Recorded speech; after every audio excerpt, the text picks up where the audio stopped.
Welcome welcome welcome everybody.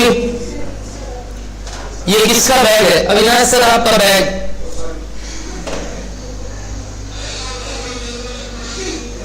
बहुत ही गंदा आवाज आ रहा है।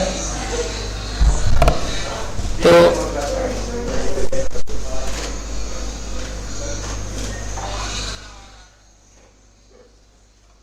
अब ठीक है क्या? चेक करना।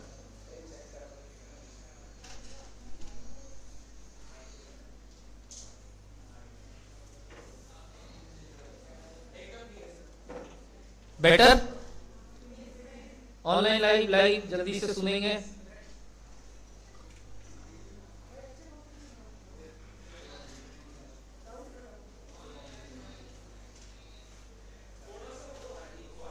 एको हो रहा है ना?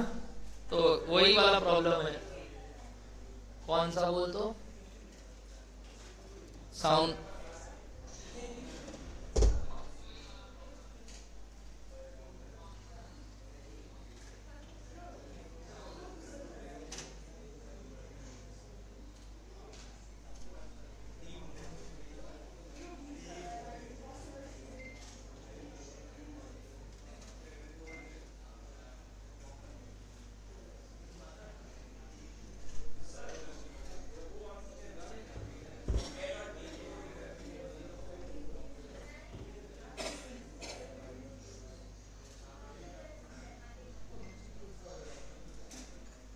कहाँ से रोटी?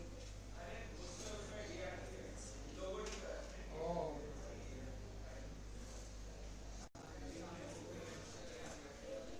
ये तो ओके है।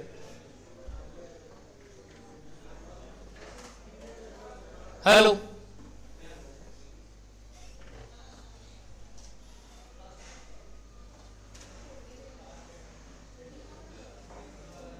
एको हो रहा है सर।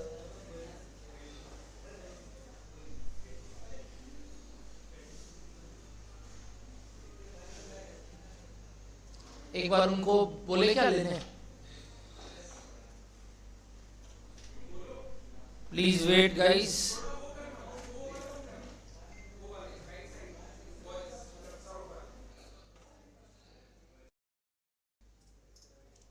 ज्यादा कम करेंगे।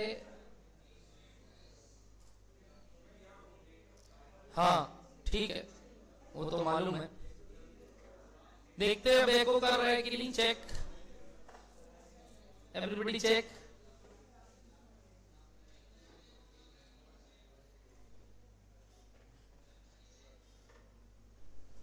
मेरे ख्याल से अभी भी वही प्रॉब्लम है।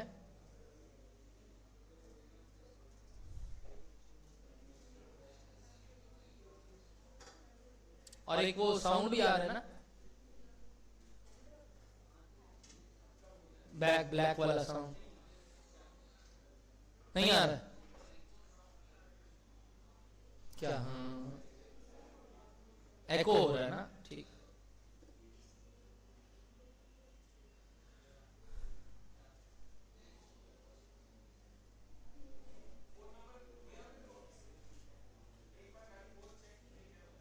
ऑनलाइन लाइव थोड़ा देर वेट कीजिए, 1 मिनट 2 मिनट प्लीज बने रहिए।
Okay guys, let's start.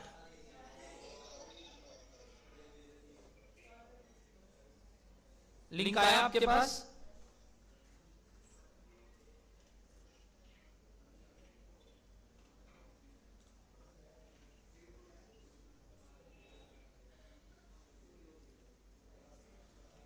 Hello,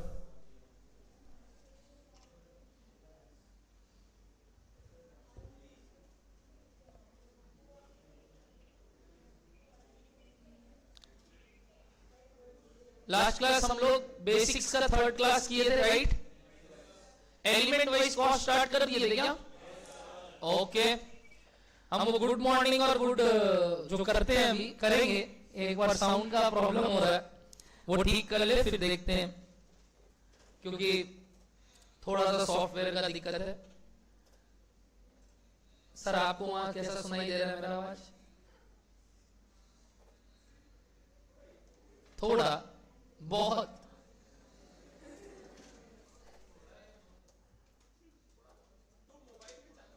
नहीं नहीं नहीं नहीं, इतना हिम्मत नहीं है मेरे। ना ना ना, वही तो एको हो रहा है।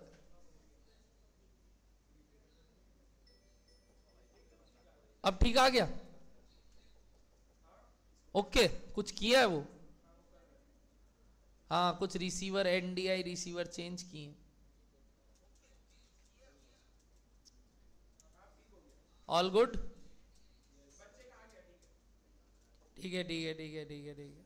इनको बोल दे तो फोन करके, ओके, उनको भगा देते हम। अब वो सुन पा रहे। हो गया सर, थैंक यू।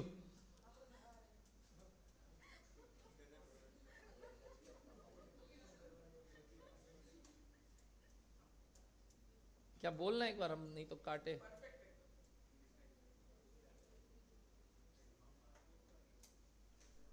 मिलाया?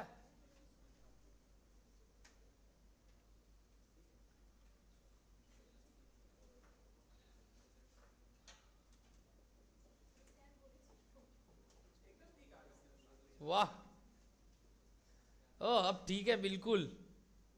भैया 30 मिनट लेट होगा क्या? 30 मिनट? ओ, पूछने में।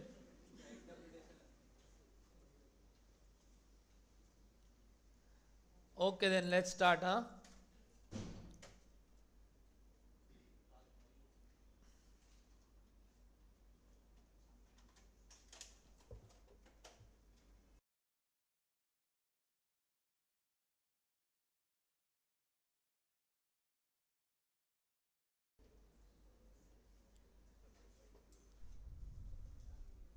Good morning everybody.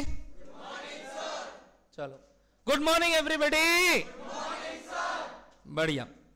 Last class हम लोग कॉस्ट में basics wise second type of cost सीखे थे। यानी कॉस्ट भिन्न भिन्न प्रकार के होते हैं, भिन्न भिन्न प्रकार से, याद है ना ये वर्ड? इस भिन्न भिन्न प्रकार में सेकेंड प्रकार था एलिमेंट वाइज कॉस्ट। 3 टाइप होते हैं, मैं बोल रहा हूं, correct me if I am right और रॉन्ग। पहला मटेरियल, दूसरा लेबर, तीसरा ओवर ओ पक्का। तो पहला होता है मटेरियल, दूसरा लेबर, तीसरा expense. All these 3 elements of cost are of 2 types each, direct और indirect, direct indirect, direct indirect. क्या डर है बात आपको? All direct cost are also called overheads, ओ प्राइम कॉस्ट, ठीक है। And all indirect cost are called overheads. Done है ना? अब ये डायरेक्ट कॉस्ट जो हमने पढ़ा था, ये कुछ कुछ एग्जांपल्स लिए थे हमने कि डायरेक्ट क्या होते हैं। डायरेक्ट का मतलब वो कॉस्ट होते हैं जो प्रोडक्शन प्रोसेस में, वर्ड ध्यान रखना, कौन सा प्रोसेस में? प्रोडक्शन प्रोसेस में डायरेक्टली एट्रीब्यूटेबल है। What do you mean by attributable या ट्रेसेबल? भैया हम बता सकते हैं या हम दिखा सकते हैं, ये देखो इस प्रोडक्ट में ये लगा, बट हम कुछ ऐसे खर्चे हैं जो बता नहीं सकते क्या लगा। जैसे वो चौकीदार जो बाहर बैठे हैं, उनका उसमें क्या रोल है? क्या रहने बात? वो सुपरवाइजर जो बेचारा घूम रहा है और चेक कर रहा है सारे वर्कर्स का मेहनत क्या कर रहे हैं वो। बट उस वर्कर का मेहनत जो शर्ट को इतना फिनिशिंग दिया है, क्या वो देख पा रहे हैं उसमें? यस सर, वो फिनिशिंग है। वो फिनिशिंग का काम जो उसमें दिख रहा है वो हम डायरेक्ट मटेरियल लेबर बोलते हैं, और जो बाकी सारे आपने अभी एग्जांपल लिया वो हम इनडायरेक्ट लेबर बोलते हैं। करेक्ट? ये सारे फैक्ट्री रिलेटेड बात किया। What about you CS? तुम जब तुम सीए हो, हाँ, मान के चलना, अगर तुम सीए बैठे हो ऑफिस में और तुम जो खर्चा कर रहे हो कंपनी का, करवा रहे हो कंपनी का, तो तुम्हारा जो वो पेमेंट कर रहे हैं, क्या वो डायरेक्ट कॉस्ट की इनडायरेक्ट कॉस्ट? क्यों इनडायरेक्ट कॉस्ट? सर हम लोग डायरेक्टली, हम कहाँ वो शर्ट वर्ट काटेंगे सर, हम लोग सीए, हम लोग बैठ के वो कागजी काम या कंप्यूटर में काम कर रहे हैं, या हम कुछ डिसीजन टेकिंग मेकिंग बॉडी में, तो उस वजह से हमारा जो सैलरी है वो क्या रहता है बताइए? इनडायरेक्ट। सिमिलरली जो वो सेल्स एग्जीक्यूटिव है, वो जो door to door sales manager है, वो जो सेल्स मैनेजर है, ये सब क्या है बताइए? Indirect labour. वैसे ही मैंने मटेरियल का एग्जांपल लिया था। डायरेक्ट मटेरियल में बटन, शर्ट का फैब्रिक, ये आया था। बट इनडायरेक्ट में क्या क्या आया था सर? वो निडल्स, सर वो लुब्रिकेंट ऑयल्स, है कि नहीं सर? मशीन आया था, मशीन नहीं सर, मशीन तो एक फिक्स्ड एसेट है, उसका हम एक बार में एक्सपेंस नहीं बोलते या कॉस्ट नहीं बोलते, उसका हम टाइम टू टाइम अमोर्टाइजेशन लेते हैं, और उस वजह से उसका टर्म आ गया था डेप्रिसिएशन। और अब हम उसको सिंस छू नहीं सकते, देख नहीं सकते, महसूस नहीं कर सकते, तो वो कहाँ चला गया बताइए? एक्सपेंसेस में। क्या डन है बात आप लोग को? अब इतना बात करने के बाद मैंने आपको बोला था कि वैसे ही मटेरियल्स कहाँ पड़े हुए रहते हैं ऑफिसेज में, जैसे आपको एग्जांपल दिया था, है ना, ऑफिस अप्लायंसेस, कॉफी मशीन। आप जाओगे ना डेली, आप कॉफी मशीन फ्री में, और फिर इज्जत नहीं रहेगा, कारण आपको मालूम है वो तो फ्री का चीज है, आप पियोगे ही नहीं उसके बाद। बट कॉफी मशीन्स, और क्या सर? फर्नीचर्स, अच्छा कंप्यूटर्स होंगे क्या वहाँ? इन सब के डिप्रिसिएशन कहाँ लेने चाहिए सर? इनडायरेक्ट की डायरेक्ट बताइए? Indirect expenses. अच्छा मटेरियल का बात करते हैं सर। अब क्या वहाँ कैलकुलेटर, पेंसिल, स्टेशनरीज पड़े हुए होंगे काफी? क्या वो सब मटेरियल्स, वो कॉपी बुक जिस पे आप सारा वर्किंग कर रहे हो, कुछ पड़े हुए होंगे, तो वो सब क्या है बताइए? इनडायरेक्ट। क्या डन है बात आपको? अच्छा what about indirect labour sir? वो तो सारा इनडायरेक्ट ही था सर, हमारा सैलरी वैलरी, आपने एग्जांपल ले लिया। वैसे ही सेल्स एग्जीक्यूटिव के पास भी बहुत चीज होगा, और वो भी कुछ इनडायरेक्ट मटेरियल में जाएंगे, कुछ इनडायरेक्ट एक्सपेंसेस में जाएंगे, और कुछ इनडायरेक्ट लेबर में। क्या फैक्ट्री में डायरेक्ट और इनडायरेक्ट दोनों खर्चे इनकर हो सकते हैं? बिल्कुल, दोनों ही होते हैं। डायरेक्ट तो सिर्फ फैक्ट्री में होते हैं, डायरेक्ट तो सिर्फ फैक्ट्री में होते हैं, इनडायरेक्ट भी फैक्ट्री में होते हैं। अच्छा, but office, admin, selling, distribution, इन सब का खर्चा सारा का सारा क्या होता है? इनडायरेक्ट ही होता है, डायरेक्ट होता ही नहीं है, क्योंकि they are not directly attributable to the production process. क्या डन है आपको ये टर्मिनोलॉजी? पक्का एवरीबॉडी? तो इस तरीके से हमने क्या वाइज कॉस्ट सीखा था बताएंगे? Element wise cost. एग्जांपल्स लिखे थे क्या हमने लास्ट क्लास? आइए, अभी तक हमने कॉस्ट को निकालना सीखा था क्या वाइज बताइए? Behaviour wise. अब अगर एलिमेंट वाइज हम कॉस्ट को लिखे तो देखो क्या क्या नाम आया। लिखना स्टार्ट करेंगे, लिखिए statement of element wise cost, statement of element wise cost, statement of element wise cost. बताइए सबसे पहले खर्चा कौन सा इनकर होता है? सबसे पहले खर्चा कौन सा इनकर होता है? वेरी गुड, सबसे पहले मटेरियल, और वो भी कौन सा बोले आप लोग? Direct material. Thank you. तो डायरेक्ट मटेरियल लिख देंगे हम सबसे पहले। इसके बाद बताओ उसमें कौन काम कर रहे हैं, कौन से लेबर? Direct labour. ठीक है सर।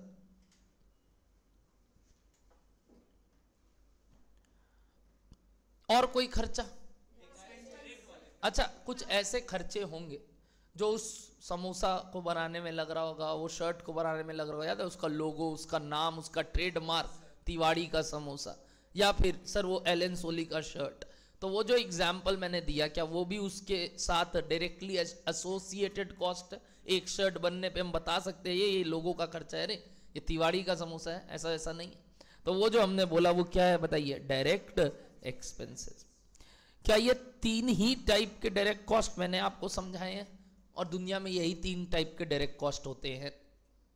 लास्ट जाते जाते एक डाउट आया था बच्चों का, सर अविनाश सर यानी financial accounting, finance, word cost, expenditure, expenses को एक सिनोनिम की तरह यूज करता है, करेक्ट और नॉट? जैसे आपने डायरेक्ट कॉस्ट, इनडायरेक्ट कॉस्ट या डायरेक्ट एक्सपेंस, इनडायरेक्ट एक्सपेंस भी बोलते हो आप। नवनीत मुंद्रा को ये बात चुभता है, क्योंकि मेरे लिए डायरेक्ट कॉस्ट और डायरेक्ट एक्सपेंस सेम बात नहीं है। मेरे लिए डायरेक्ट कॉस्ट मतलब ये तीनों हो गए और डायरेक्ट एक्सपेंस मतलब वो लास्ट वाला हुआ। बट अविनाश संचेती को तुम ये सब बोलोगे ना, वो बोलेगा क्या बोल रहा है, एक ही तो है सब। क्योंकि अकाउंट्स में जब आप लिखते हो तब आप इतना बुद्धि नहीं लगाते। You use cost, you use expense, you would use expenditure as a synonym, but the technical point comes in a internal record. Exactly, since बाहर वालों को फर्क नहीं पड़ता क्या एक्सपेंस क्या कॉस्ट, उनको सिर्फ इससे मतलब है खर्चा। वो लोग को टाइप्स ऑफ कॉस्ट से लेना देना नहीं है, हमको लेना देना है, क्योंकि हम इंटरनल रिकॉर्ड मेंटेन कर रहे हैं। इस वजह से अविनाश सर जब वर्ड बोलेंगे ना डायरेक्ट एक्सपेंस, तो तुम समझ लेना उनका डायरेक्ट एक्सपेंस में क्या आ गया, डायरेक्ट मटेरियल भी, क्या आ गया, डायरेक्ट लेबर भी। तुम ये मत कोशिश करना उनको ठीक करने का, वो बैठा है तुम्हारे आगे, समझे ना, और वो बैठा है तो उसको मालूम है सब बात, बट वो तुमको बताना नहीं चाहेगा, क्योंकि उसके सब्जेक्ट में ये बात रेलिवेंट नहीं है। तुमको सब चीज अभी पढ़ना है, तुम्हारे लिए सब चीज रेलिवेंट है। बट आगे बता दूं, कभी भी तुम फाइनेंशियल अकाउंटिंग में या कोई और जगह पे तुम वर्ड डायरेक्ट एक्सपेंस सुनो ना, तो अपने भावुकता को, कॉस्ट वाले भावुकता को आगे मत ले आना। ऐ तुम गलत बोल रहे हो, क्या गलत बोल रहे हो, तुम इसमें मटेरियल कैसे डाला। डायरेक्ट एक्सपेंस में तो मटेरियल आता नहीं है, छू सकते हैं, देख सकते हैं, वो तुमको छू देगा और महसूस करवा देगा। और अविनाश सर अगर छू दिए तो समझ लो क्या महसूस होगा तुम लोगों को। तो इस वजह से ये सब बात उनके आगे मत करना। उनके लिए सब माई बाप, एक्सपेंस, कॉस्ट सब एक है, हमारे लिए थोड़ा डिफरेंट है।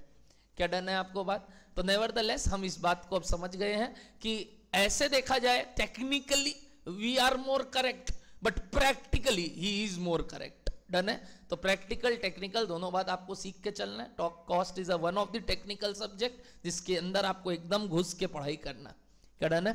चलिए, तो direct material, direct labour and direct expenses cumulatively is called all direct cost, or other term is called prime cost. So when I will add them up, I can give them a name and that name should be what, बताइए, prime cost. Logical लगा? यानी मैंने chronologically खर्चों को record करना चालू किया और उसमें पहले ये 3 खर्चे आए और इन 3 खर्चों का टोटल हम जानते हैं क्या बुलाते हैं इनको, बताइए, prime cost. Very nice everybody. क्या डन है बात? मैं क्या लिखाया, हेडिंग ध्यान देखो, एक कुछ नहीं है, एक स्टेटमेंट बना रहे हैं। स्टेटमेंट मतलब एक पेज में लिख रहे हैं कुछ, क्या लिख रहे हैं बताओ तो, एलिमेंट वाइज कॉस्ट को। क्या बोलो, ये ठीक है? अब बताओ नेक्स्ट एलिमेंट क्या क्या बच गया। ओके, इनडायरेक्ट कॉस्ट बच गए। कॉस्ट वर्ड बोलूं, इनडायरेक्ट कॉस्ट वर्ड बोलूं कि एक्सपेंस वर्ड बोलूं? हम कॉस्ट वर्ड यूज करेंगे।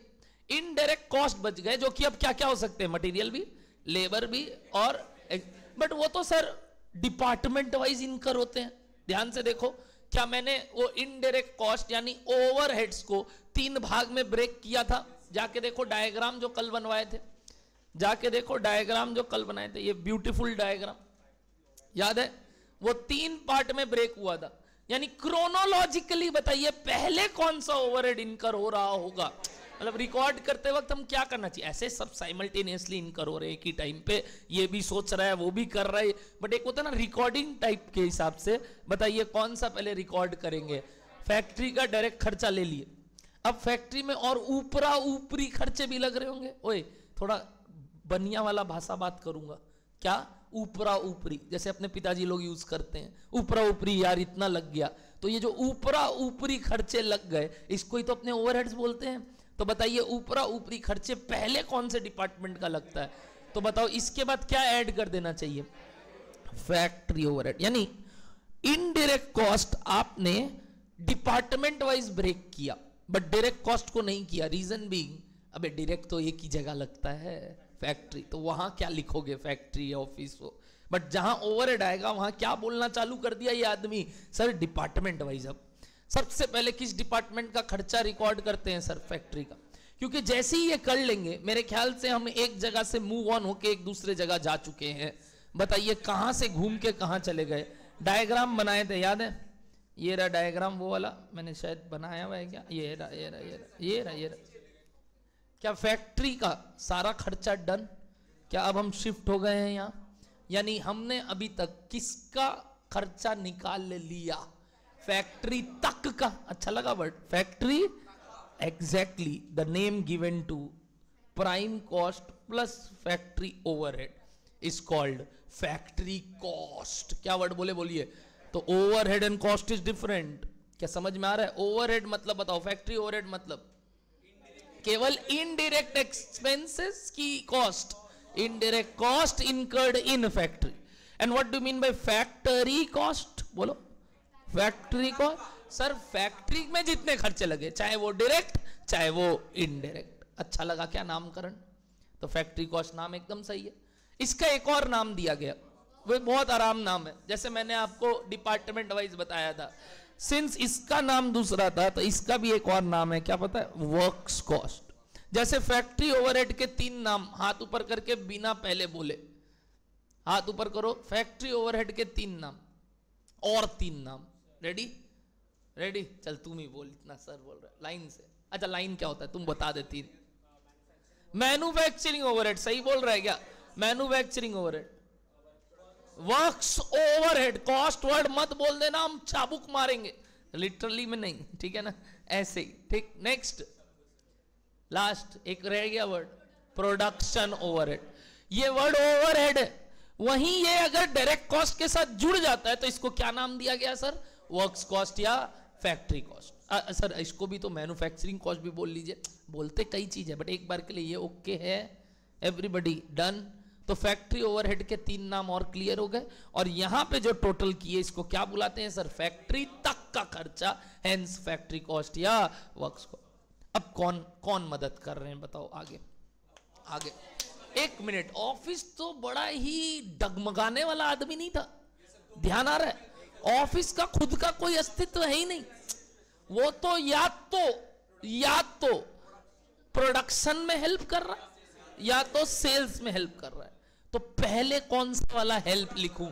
Very good. अरे तुम लोग को सब आता है रे, हमको क्यों पढ़ा? पैसा ले जाओ वापस तुम लोग। नहीं नहीं नहीं, सुनो, तुम लोग को सब आ रहा है, बताओ फटाफट पहले कौन सा इनकर होगा? प्रोडक्शन वाला पहले रिकॉर्ड करेंगे।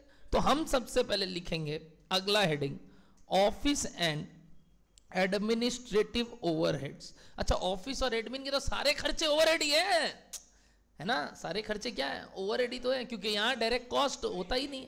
Office and admin overhead, bracket में कुछ लिख रहा हूं, रिलेटेड टू डैश। बताओ। Very good, production. क्या बोलो? डन है ये वाला बात? जैसे ये रिकॉर्ड करते हैं फिर एक नाम दिया गया, बोला अब एक और नाम दे दो। बोला ठीक है यार, क्या है, नामकरण ही तो करना है, अपने तो महान है। एक दोस्त का कितना नाम रख के रखे हैं अपने, तो क्यों ना इसका भी नामकरण कर दे। क्या डन है बात आपको? पहले बताओ, पहले वाले का नाम क्या था? Prime cost. Prime cost is the total of, please बताइए, prime cost is the total of 3 things, direct material, direct labour, direct expense. Prime cost में फर्दर क्या ऐड कर दे? Factory cost. फैक्ट्री कॉस्ट नहीं, फैक्ट्री ओवरहेड्स। तो क्या आ जाएगा? Factory cost. क्या ना? फैक्ट्री कॉस्ट के बाद अब फैक्ट्री को हेल्प कर रहे हैं कौन? ऑफिस, यानी office and admin related to production. जैसे ही ये ऐड करेंगे, मेरे ख्याल से मैंने सारे प्रोडक्शन रिलेटेड काम लिख लिए। सर प्रोडक्शन रिलेटेड काम तो फैक्ट्री में ही हो गया था। हाँ, बस थोड़ा सा बात और बचा था, जो ऑफिस वाले किसको मदद कर रहे हैं बताइए? प्रोडक्शन डिपार्टमेंट को। क्या वो भी प्रोडक्शन के कॉस्ट में आना चाहिए कि नहीं? करेक्ट। तो यहां तक के कॉस्ट को हम बुलाते हैं प्रोडक्शन का कॉस्ट, इंग्लिश में कॉस्ट ऑफ प्रोडक्शन। क्या नामकरण आसान है? सब एकदम मीनिंगफुल बात कर रहा हूं रे, घुस जाना उस आदित्य बिरला के कंपनी के अंदर, तभी समझ पाओगे। क्या डन है बात आपको? तो बताइए यहां तक का खर्चा को एक नाम दिया गया, बोलिए क्या? तो सर हम लोग याद नहीं कर रहे हैं सर, समझ में आ रहा है नामकरण भी क्यों हुआ? तो इस कॉस्ट तक के टोटल को क्या बुलाते हैं बताइए? Cost of production. एक बार वापस से, कॉस्ट ऑफ प्रोडक्शन कैसे आता है? प्रोडक्शन तक का खर्चा, फैक्ट्री तक का नहीं। क्या बोले? अब प्रोडक्शन तक के खर्चे में फैक्ट्री का खर्चा है, और ऑफिस एंड एडमिन का खर्चा जो कि फैक्ट्री को मदद कर रहा है वो है। यस और नो? फैक्ट्री में दो टाइप के खर्चे हैं, डायरेक्ट और इनडायरेक्ट। डायरेक्ट खर्चे तीन, क्या क्या? Direct material, direct labour, direct expenses, total comes to prime cost. इसमें अगर फैक्ट्री के ऊपरी खर्चे यानी फैक्ट्री ओवरहेड जोड़ दे तो फैक्ट्री कॉस्ट या वर्क्स कॉस्ट। एंड लास्ट क्या बोले बताइए, अगर इसके बाद हम इसमें office and admin overhead related to, बोलो क्या, प्रोडक्शन जोड़ दे तो क्या मिल जाएगा? कितना खर्चा लगा प्रोडक्शन करने के लिए यानी माल बनाने के लिए। पहले बोलो डन है? कोई जरूरी है जितना माल बना उतना बिका? क्या बिक अलग सकता है और बन अलग सकता है? इवन पुराने साल का कंटिन्यूएशन माल आ सकता है और इस साल जो स्टॉक में रह जाता है वो रह जाता है। ये तो बड़ा बेसिक अकाउंटिंग है, आप जानते होंगे। अगर मैं आपको बोलता हूं इस साल 10,000 यूनिट बना, कितना यूनिट बना बोलो तो? पिछले साल का 100 यूनिट घर पे पड़ा है और इस साल 500 यूनिट बच गया, तो कितना माल बिका? कितना माल बिका? क्या निकाल सकते हो ये वाला बात? क्या बोला वापस से सुन लेना। 10,000 क्या है? प्रोडक्शन। 1,000 क्या है? Opening stock. 500 क्या है? Closing stock. तो बताओ कितना माल घर पे, सॉरी कितना माल बिका? 9,600। कैसे निकाला ये बात आपने? Sir production plus opening minus closing, तो पता चल जाएगा कितना घर पे, नहीं सॉरी कितना बिक गया। क्या बोलो डन है? पहले से घर पे कितना पड़ा था, कितना बना, माइनस कितना अभी भी पड़ा है, तो क्या पता चल जाएगा कितना बिक गया। तो बताओ अगर मेरे पास प्रोडक्शन का कॉस्ट आया है, मेरे को तो आगे प्रॉफिट निकालना है। प्रॉफिट निकालने के लिए प्रोडक्शन से क्या लेना देना? सोल्ड यूनिट से लेना देना होना चाहिए। तो प्रोडक्शन का कॉस्ट तो निकल गया, एक डेटा ये भी आ गया, बट अब हमको जानना है कि इनमें से जो माल बिके उनका खर्चा कितना। तो क्या करूंगा बताओ? इसमें क्या एडजस्टमेंट करना चाहिए बताइए? Very good, there should be a stock adjustment for a manufacturing unit. There are 3 types of stocks for a manufacture. आज का डिस्कशन यही है। For a manufacturing unit there are 3 types of stocks. For a trading concern there is only 1 type of stock. Trading के लिए सब कुछ finish goods होता है, वो परचेस करता है और बेचता है। इसलिए आपने ये इक्वेशन अकाउंट्स में सीखा था, opening plus purchases minus closing, ऐसा सुना था? क्योंकि वो जनरली ट्रेडिंग कंसर्न के बारे में बात करते। बट अगर वही हम किसके बारे में बात करें, मैन्युफैक्चरिंग, तो वहां पे अगर मैं वो जो फाइनल आउटपुट का स्टॉक है उसके बारे में बात करूंगा तो मैं बोलूंगा ओपनिंग प्लस प्रोडक्शन। क्या वर्ड बोलूंगा? बोलो, प्रोडक्शन माइनस क्लोजिंग। ये किसके लिए बात कर रहे हैं? एक finish goods of manufacturing concern. वहीं a finish goods of a trading concern के लिए ये वो जो वर्ड है, क्या बोले अभी बताइए? प्रोडक्शन। उसकी जगह क्या आ जाता था मालूम? परचेजेस। क्योंकि ट्रेडिंग क्या कर रहा है? खरीद के बेच रहा है, कुछ तो करता नहीं है, खरीदता है और बेचता है एक ट्रेडर। एक मैन्युफैक्चरर है जो बेचारा उस पे मेहनत कर रहा है। तो मैन्युफैक्चरिंग के लिए वो प्रोडक्शन वर्ड यूज करते। ये कौन से स्टॉक का बात कर रहा हूं प्लीज बताइए? अभी फिनिश गुड्स मैंने बोले 3 टाइप के स्टॉक होते हैं। एनीबडी ट्राई लेना चाहेगा वो 3 स्टॉक में क्या बोलना चाह रहा हूं? लास्ट बेंच बताओ, बोलो तुम ही। ओ हो क्या भारी वर्ड यूज किया, WIP यानी वर्क इन प्रोग्रेस। क्या मतलब होता है वर्क इन प्रोग्रेस?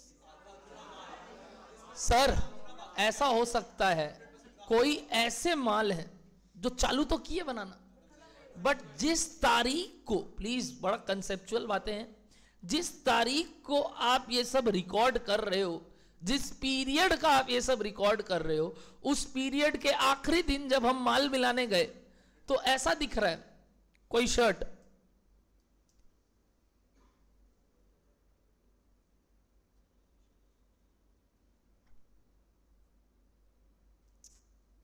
इतना बना हुआ है, क्या बच गया इसमें? बटन लगाना बचा है सर। तो अभी ये क्या नहीं है, पॉकेट भी बच गया। अरे बाप रे, अब तुम लोग कहां कहां तक जाएगा पता नहीं, छोड़ो। हम बोल रहे हैं बचा है तो लोगो फोगो लगाना, बटन लगाना, पॉकेट लगाना, तो क्या ये अधूरा काम है? अच्छा ना, तो ये बेचारा वो फिनिश यूनिट्स के कैटेगरी में आ रहा है और ना तो ये बेचारा रॉ मटेरियल के कैटेगरी में आ रहा है। तो इसको कुछ तो नाम देना चाहिए ना, इसको बोल देंगे अधूरा काम, यानी क्या, वर्क इन प्रोग्रेस, काम चल रहा है। तो कोई भी पूछेगा तो क्या बोलेंगे, काम चल रहा है, इसीलिए नाम क्या है, वर्क इन प्रोग्रेस। तो इस शर्ट पे काम चल रहा है, इसलिए ये भी कोई स्टॉक है, और ना इसको पूरा बोल सकते हैं ना इसको जीरो बोल सकते हैं, ये कहीं बीच में है, इसीलिए ये एक नया मैन्युफैक्चरिंग यूनिट के लिए आया। ये सब बात हम किस में नहीं करते हैं, ट्रेडिंग का क्या वर्क इन प्रोग्रेस, खरीदता है माल काट के दे देता है, या दो ठो क्या सिगरेट का डब्बा खरीदेगा, 2 सिगरेट निकाल के दे देगा, है कि नहीं। तो ये जो पर्टिकुलर चीज है, चिप्स का ऐसे पैकेट खरीदेगा ज्यादा, तुमको क्या करेगा, एक तो फाड़ के दे देगा। तो उनके लिए कोई वर्क इन प्रोग्रेस नहीं है। किसके लिए वर्क इन प्रोग्रेस, बेचारा जो वो चिप्स बना रहा है, बेचारा क्यों बोले, घटिया आदमी जो वो सिगरेट बना रहा है, क्या करेक्ट है बात। तो ये जो तरीके से ये सब चीज बन रहा है, उनके केस में ये सब अधूरापन आता है, अधूरापन। तो अधूरापन को भी तो लिखना पड़ेगा ना कहीं, तो ये एक और स्टॉक होता है। बताइए क्या, बताइए, वर्क इन प्रोग्रेस। तीसरा बोलो सर, तीसरा रॉ मटेरियल। तीसरा क्या बोले, अच्छा, मैन्युफैक्चरिंग कंसर्न के लिए एक और स्टॉक रेलिवेंट है, which is what, raw material. वो रॉ मटेरियल का भी स्टॉक मेंटेन करता है, यानी वो फैब्रिक का बात कर रहे हो आप। तो ये 3 टाइप के स्टॉक्स होते। मैं अभी कॉस्ट ऑफ प्रोडक्शन तक अगर पहुंच गया, यानी मैंने अभी तक तुमको ऊपरा ऊपरी जो बात बताया, ये प्रोडक्शन कॉस्ट किसके लिए है बताइए, ये प्रोडक्शन का कॉस्ट है, तो ये किसके लिए है, ये मैं ऐसे बोलूं, this is for, correct word is completed units. क्या वर्ड बोले बताइए, completed. What about incompleted units, कल का डिस्कशन बनेगा कि सर वो जो आप अधूरा शर्ट बोले ये क्या है। कल से मेरा मतलब नेक्स्ट क्लास का डिस्कशन बनेगा कि वो इस स्टेटमेंट में, कोरे कागज में आप कहां लिख रहे हैं, कल का डिस्कशन बनेगा। आज एक बार मानते हैं कुछ अधूरा काम नहीं होता है, जो काम होता है वो या तो क्या है, रॉ मटेरियल से सीधा क्या बन जाता है बताइए, finish good. There is no WIP, एक बार मान के चलते हैं, कल से ये कॉम्प्लिकेशन भी डाल देंगे। तो अगर सीधा फिनिश गुड्स है तो ये किसका खर्चा है बताइए, तो पूरा कंप्लीटेड यूनिट्स का। क्या जरूरी है ये completed units as it is बिक गए, क्या कुछ ओपनिंग भी पड़ा रह सकता है, क्या कुछ स्टॉक में अभी भी पड़ा रह सकता है। तो वो जो कंप्लीटेड यूनिट्स का स्टॉक्स है उसको क्या बुलाते हैं सर, फिनिश गुड्स का स्टॉक। WIP के बारे में बात नहीं कर रहे हैं एक बार। सिमिलरली रॉ मटेरियल का जो स्टॉक है सर, वो कहां चला गया, वो कहीं ना कहीं ऊपर एडजस्ट हुआ है। कहां हुआ है, कल का बात कर लेते हैं। आज हम पूरा दिन किस में लगा देंगे बताइए, ये फिनिश गुड स्टॉक को समझने में। नेक्स्ट डे पूरा दिन लगा देंगे हम रॉ मटेरियल और WIP स्टॉक समझने में। क्या डन है बात आप लोग को। तो चलिए कंप्लीटेड यूनिट्स के बाद बताइए क्या एडजस्ट करना चाहिए बच्चा लोग। ये जो प्रोडक्शन कॉस्ट आया ये किसके लिए, ब्रैकेट में लिखिए किसके लिए है, completed units. Very good Siddharth, बताना क्या ऐड करेंगे यहां। आपने अभी बोला ओपनिंग स्टॉक किसका, वेरी गुड। अब नाम बोलेंगे, हाँ मेरे को सिर्फ अविनाश सर जैसे ओपनिंग स्टॉक वर्ड नहीं चाहिए, हमको आगे का वर्ड चाहिए। भाई अविनाश सर को ये सब बात से फर्क नहीं पड़ता है, ऑफ व्हाट, सिर्फ ओपनिंग स्टॉक, ठीक है। अपने लिए क्या है, opening stock of finish, minus क्या करेंगे बताइए, क्योंकि वो अभी भी पड़ा है। तो क्या आ जाएगा बताइए, क्या आ जाएगा सर। सर खर्चा किसका, जो माल बिका। अच्छा लगा हिंदी बोले, खर्चा जो माल बिका, इसका इंग्लिश परिवर्तन करते हैं, एकदम बेसिक इंग्लिश। और वो लोग को भी बेचारे लोग को और बुद्धि नहीं आया, इसको इतना ही आसान बना पा रहे हैं वो लोग। बताइए क्या, कॉस्ट ऑफ गुड्स सोल्ड, क्या बुलाया गया इसको, कॉस्ट ऑफ गुड्स सोल्ड। जो आप ट्रेडिंग अकाउंट में अविनाश सर के साथ करते हो जीपी निकालने से पहले, ये वही आ गया। क्या डन है बात आपको, cost of goods sold. Okay, तो आज पता चला उसका इंटरनल बात। फुल फॉर्म लिखेंगे आप, कॉस्ट ऑफ गुड्स सोल्ड, जिसको आप अकाउंट्स में कई बार यूज किए हो, COGS बोल के, है ना। बोलो डन हो रहा है आज ये बात। ये किसका खर्चा है, very good, this is for sold units. और ऊपर वाला किसका था, कंप्लीटेड यूनिट्स। दोनों में फर्क है, बिल्कुल सर, वो प्रोडक्शन का है, ये बिका वाले का खर्चा है। क्या डन है, चलिए माल बिक गया, उसका खर्चा पता चल गया। क्या सिर्फ इतना ही खर्चा लगता है जो माल बिका, कि उस पे और भी तामझाम करना पड़ता है, आज के डेट में थोड़ा ज्यादा हो गया वो सब, आप लोग देखते होंगे हमारा होर्डिंग बोर्डिंग है कि नहीं, गूगल एड ये सब चलता है कि नहीं, एडवर्टीजमेंट चल रहा है कि नहीं, सेल्स एग्जीक्यूटिव एजेंट सब खर्चा है कि नहीं। तो बताइए इसके बाद कौन सा खर्चा लगता है, सेलिंग एंड डिस्ट्रीब्यूशन ओवरहेड्स, क्योंकि ये प्रोडक्शन तक का खर्चा है, माल जो बिका उसका। बट उसके बाद there is some other cost also like selling and और एक और आदमी था जो इनको मदद कर रहा था, office and admin related to sales, office and admin related to sales या मार्केटिंग बोल लो, सेल्स या मार्केटिंग बोल लो। तो दो खर्चा और जुड़ेगा, तब जाके मेरा खर्चों का सिलसिला तो एक बार के लिए जितना पढ़ाया क्लियर है क्या, बताओ ना, सारा खर्चा आ गया क्या। एक मिनट, पहला क्या था, direct material, direct labour, direct expenses, तो मेरे ख्याल से सारे वो प्राइम कॉस्ट वाला बात कर दिया।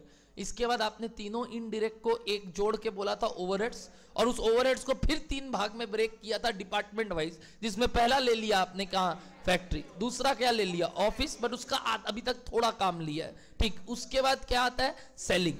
तो एक मिनट, ऑफिस का बाकी का और सेलिंग का अगर कर देंगे तो मेरे ख्याल से कॉस्ट ऑफ एलिमेंट वाइज का एक बार के लिए चिट्टा बिट्टा कंप्लीट।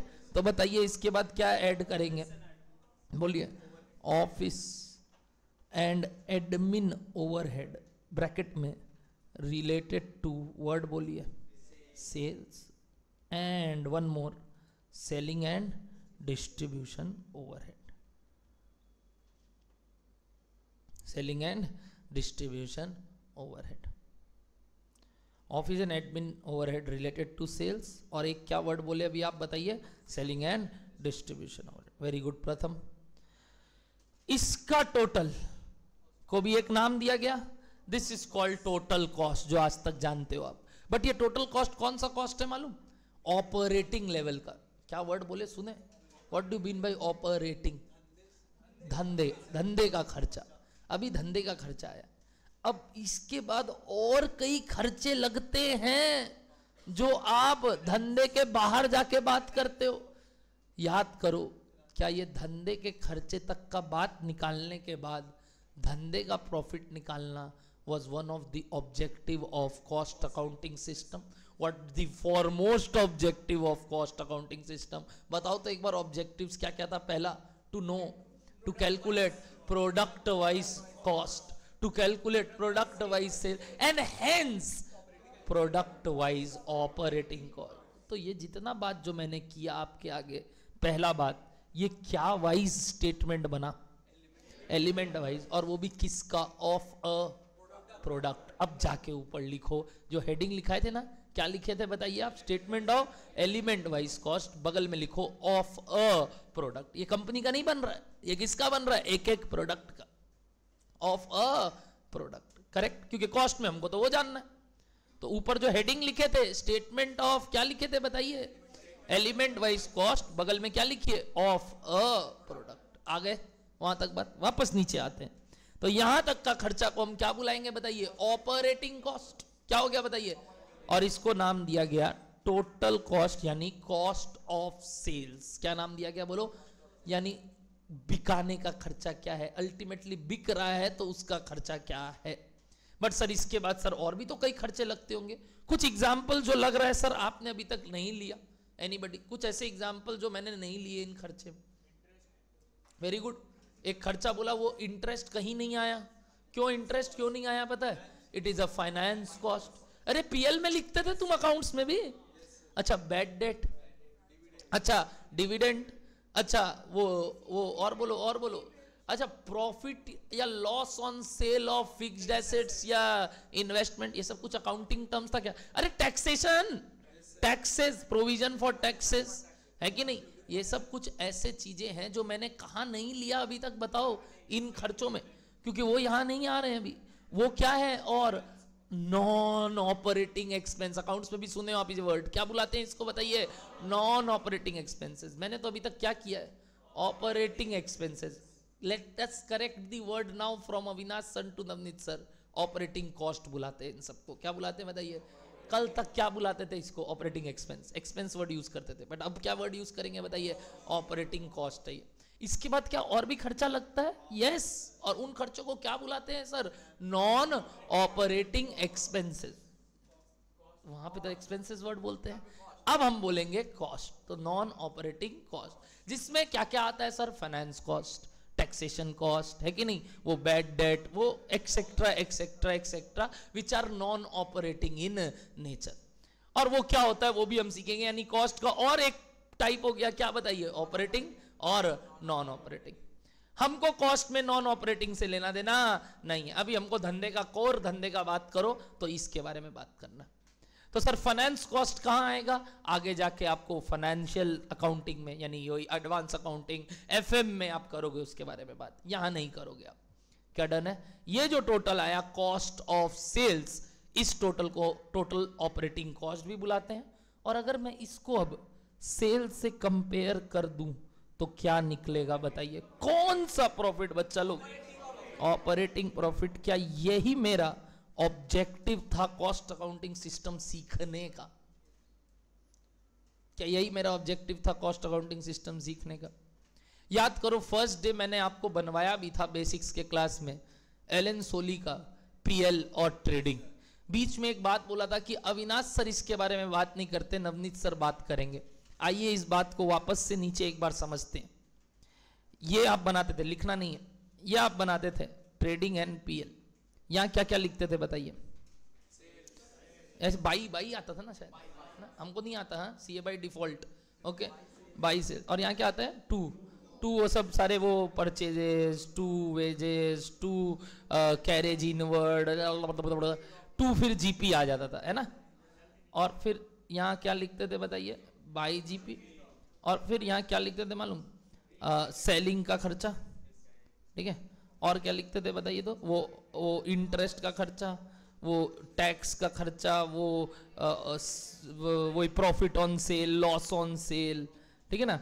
हाँ, वही बैड डेट वगैरह वगैरह वगैरह वगैरह, काफी डिस्काउंट अलाउड, है ना? Discount allowed, dividend. और क्या आता था यहाँ बताइए? To net. ये अकाउंट्स बात करता था। कितना गंदा बनाया हूं देखो, क्योंकि अकाउंट्स बात करता है ऐसा, ठीक है। तो ये अकाउंट बात करता है। या कहीं भी नहीं पता चल रहा था अकाउंट्स में धंधे का प्रॉफिट कहाँ है। क्यों सर? जीपी है ना, आज पता चला ये जीपी तो ये सारे खर्चों का और सेल्स का डिफरेंस है। ये सारे खर्चों का नाम बताइए, एनीबडी? Correct word? COGS।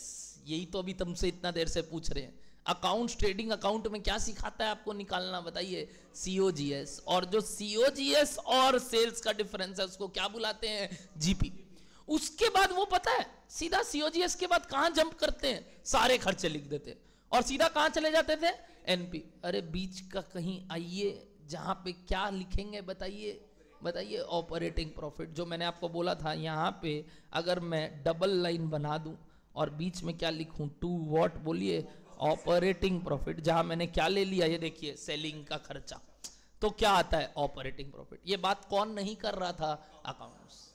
इस वजह से ये स्टेटमेंट बना। दूसरा कारण, वो प्रोडक्ट वाइज बात ही नहीं कर रहा, वो तो टोटल कंपनी वाइज बात कर रहा। तो कुछ ये सब रीजंस थे जन्म होने के ऊपर वाले बात के और उस कागज को लिखने का। क्या डन है बात आपको? मजाक मजाक में आपको मालूम है आपने क्या किया अभी? Cost sheet. ये जो अभी आपने पढ़ा, इसी कोरे कागज को जो मैंने हेडिंग लिखाया, क्या बोलिए तो? Statement of element wise cost of a product is called a cost sheet. ये जो आपने बनाया है, इसी फॉर्मेट को कॉस्ट शीट बोलते हैं। क्या याद रखना है? नहीं सर, पता चल गया क्यों हुआ है, इसमें क्या क्या क्यों लाइन से आया। कुछ रटने का दरकार नहीं है कि सर हमको फॉर्मेट एक बार घर जाके याद करना होगा। अबे जो काम जैसे हो रहा है रिकॉर्ड कर रहे हैं, काम खत्म। तो क्या कॉस्ट शीट जो अभी ये जो पूरा बनाया, this is called proforma of what बताइए? Cost sheet. हाँ, इसमें कुछ कॉम्प्लिकेशंस आएंगे अब एक एक करके। जो मैंने बोला, पहला बोलिए WIP स्टॉक, दूसरा रॉ मटेरियल स्टॉक, वो भी लेंगे, क्या दिक्कत है। और उससे वो एग्जॉस्टिव बन जाएगा क्या? Cost sheet. अभी एक बार ड्राफ्ट कॉस्ट शीट ओके है क्या सबको? यानी जो इतना देर से तुमको नामकरण नहीं करवाए, ये क्या था बताइए इसका नामकरण? A cost sheet. शीट ही तो है, कागज में क्या लिख रहे हैं? खर्चा, कॉस्ट शीट। बोलो डन है सबको ये बात? कॉस्ट में आगे से ना हम वर्ड ऑपरेटिंग वर्ड को ही प्रॉफिट बुलाएंगे। मतलब whatever we are calculating is operating profit only, hence we will term it as only profit. But वही बात है, हर क्लास में हर सब्जेक्ट वाइज ये वर्ड प्रॉफिट का मतलब चेंज होता रहेगा। अभी मेरे लिए प्रॉफिट ही है, फाइनेंस में प्रॉफिट आपके लिए ईट, ईबीटी, क्या सब आ जाएगा आपको मालूम नहीं है। Earning before tax, earning after tax, ये सब आने लगेगा। आफेश, earnings available for equity shareholder. और वहीं अकाउंट्स में जीपी, एनपी है कि नहीं, ये सब सुने हो कि नहीं। तो वैसे ही मेरे लिए प्रॉफिट कौन सा प्रॉफिट है बताएंगे, ऑपरेटिंग प्रॉफिट। तो जब भी मैं प्रॉफिट वर्ड बोलूंगा कॉस्ट में, इट इज डीम्ड कि I am talking about which profit, बताइए, ऑपरेटिंग प्रॉफिट। तो इसलिए आप कॉस्ट शीट के फॉर्मेट में वर्ड ऑपरेटिंग प्रॉफिट नहीं देखते हो, आप क्या देखते हो, word profit. But it is deemed कि this profit is which profit, बताइए, क्योंकि मैंने खर्चा ही केवल ऑपरेटिंग का लिया। क्या डन है सबको? एक बार हाथ रख रख के बोलना चालू करिए। सबसे पहले कौन सा खर्चा रिकॉर्ड करते हैं बताइए? सारे डायरेक्ट कॉस्ट। ऐसे बात करते ताकि याद रहे, सारे डायरेक्ट, जो कहां इनकर होते हैं, सिर्फ फैक्ट्री में। ऐसे वर्ड और बोलो, फैक्ट्री में भी नहीं कि सर सिर्फ फैक्ट्री में। तो बताइए वो तीन खर्चों का नाम, direct material, direct labour, direct expenses. तो इन सब का एक नामकरण करना पड़ा टोटल, जिसको बुलाते हैं प्राइम कॉस्ट। प्राइम कॉस्ट के बाद फैक्ट्री के सारे खर्चे कंप्लीट हो चुके हैं, आगे बढ़ते हैं। फैक्ट्री में भी कुछ ऊपरा ऊपरी खर्चे लगते होंगे, फैक्ट्री में भी कुछ ऊपरा ऊपरी खर्चे लगते होंगे, जिसको क्या बुलाते हैं, फैक्ट्री ओवरहेड।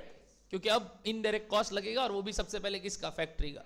फैक्ट्री ओवरहेड जैसी जुड़ेगा, क्या आ जाएगा सर, फैक्ट्री तक का खर्चा, यानी फैक्ट्री कॉस्ट या वर्क्स कॉस्ट। अच्छा, वर्क्स ओवरहेड अलग है, वर्क्स कॉस्ट अलग है, फैक्ट्री ओवरहेड अलग है, फैक्ट्री कॉस्ट अलग है। डन है? जैसी फैक्ट्री कॉस्ट लिख देंगे, नीचे क्या ऐड करेंगे उसके बाद बताइए, ऑफिस एंड एडमिन का खर्चा। किससे रिलेटेड? जो वो फैक्ट्री को मदद कर रहा है, तो यानी प्रोडक्शन को जो मदद कर रहा है, तो रिलेटेड टू प्रोडक्शन। जैसे ही इसका काम कर देंगे तो हमने सारा काम जो किया उसका खर्चा आ गया, यानी इसको बुलाते हैं कॉस्ट ऑफ प्रोडक्शन, जो कि कंप्लीटेड यूनिट्स के लिए है, जो माल बना उसके लिए। डन है? इसके बाद क्या एडजस्ट करते हैं सर, स्टॉक एडजस्टमेंट। कौन सा stock adjustment sir, finish goods का, which is add opening stock of FG, क्योंकि वो जो माल पड़ा है उसका वैल्यू जुड़ जाएगा, और जो माल अभी भी घर पे पड़ा है वो घट जाएगा। तो क्या मिल जाएगा, जो माल बिका उसका क्या खर्चा था। क्या डन है बात, COGS। जैसे ही ये COGS आएगा, ये होता है सोल्ड यूनिट्स का खर्चा। तो इसके बाद जो भी खर्चे होते हैं, सुनना, इसके बाद जो भी खर्चे होते हैं वो किस पे करते हो आप? Of course that will be incurred only for what, sold units। अरे ये सारे खर्चे अब किस पे लग रहे हैं, सोल्ड यूनिट्स पे।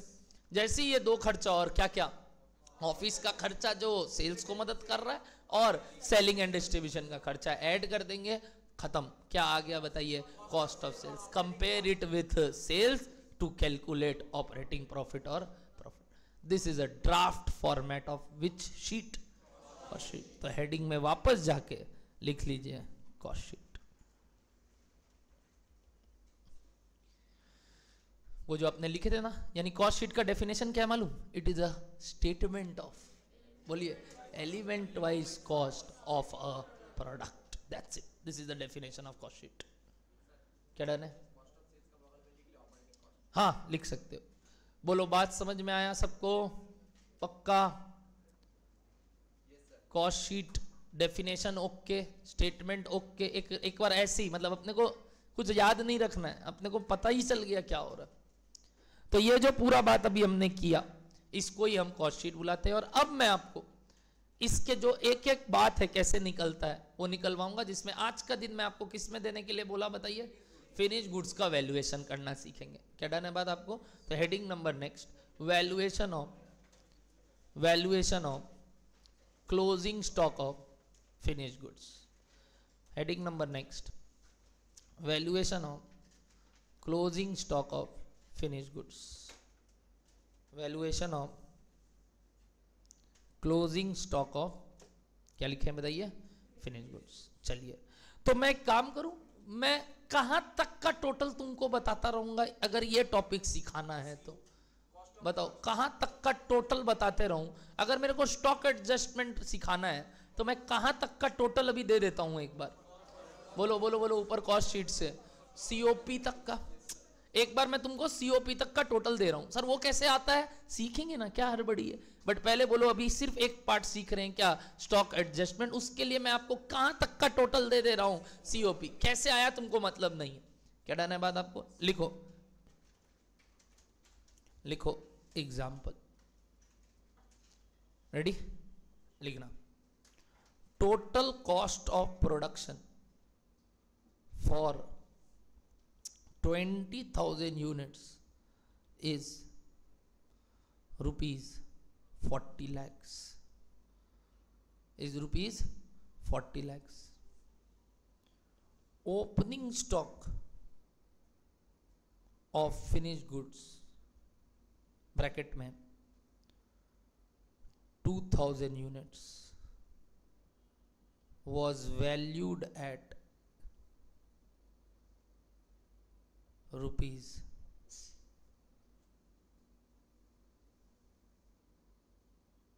10,000, was valued at rupees कितना लिखे हैं 10,000, ठीक है. Next, total units sold were, total units sold where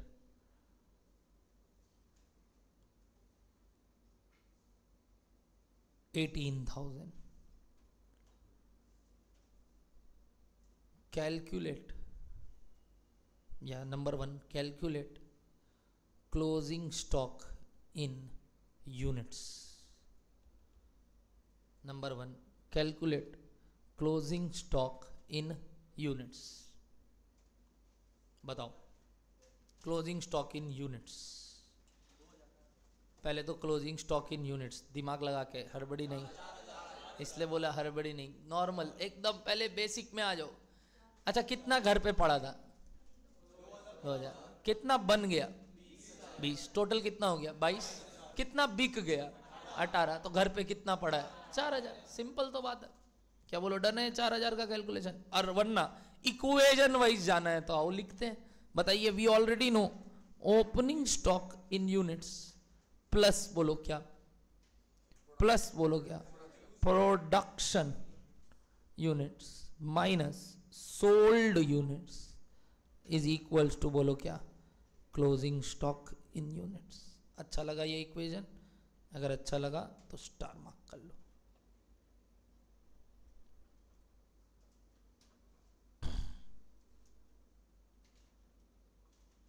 तो बताओ अपना क्लोजिंग स्टॉक इन यूनिट्स कितना आया.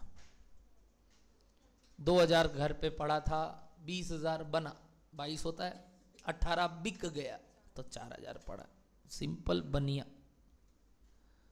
डन. अब क्या जानना है, क्वेश्चन नंबर 2, क्या जानना है बताइए कि सर इस 4000 का वैल्यू क्या है.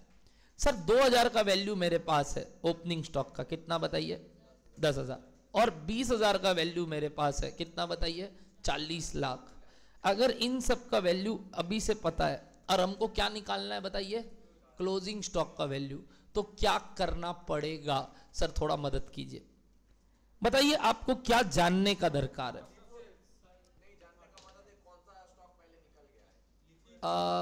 वेरी गुड बात, सुनना क्या बोला, क्या नाम, सोविक. सोविक क्या बोल रहे हैं सुनना. सोविक बोल रहा है सर ये जो 4000 घर पे पड़ा है ये किसका है. मतलब किसका, मेरा ही तो है.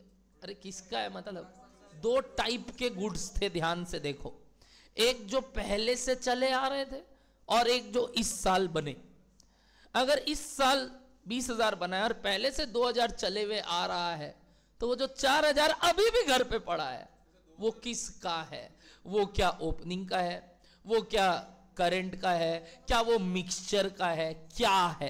क्या ये जानेंगे नहीं तब तक बता नहीं पाओगे कि इस पर्टिकुलर 4000 का वैल्यू क्या होना चाहिए. बोलो यस और नो. क्यों बताओ, क्योंकि वो 2000 का वैल्यू अलग है. एक बार बताओ तो 2000 का रेट क्या है. 2000 का रेट, मेरा रेट का मतलब समझ में आया आपको, रेट कितना आया बताओ तो, 5 रुपया आया क्या, 5 रुपया.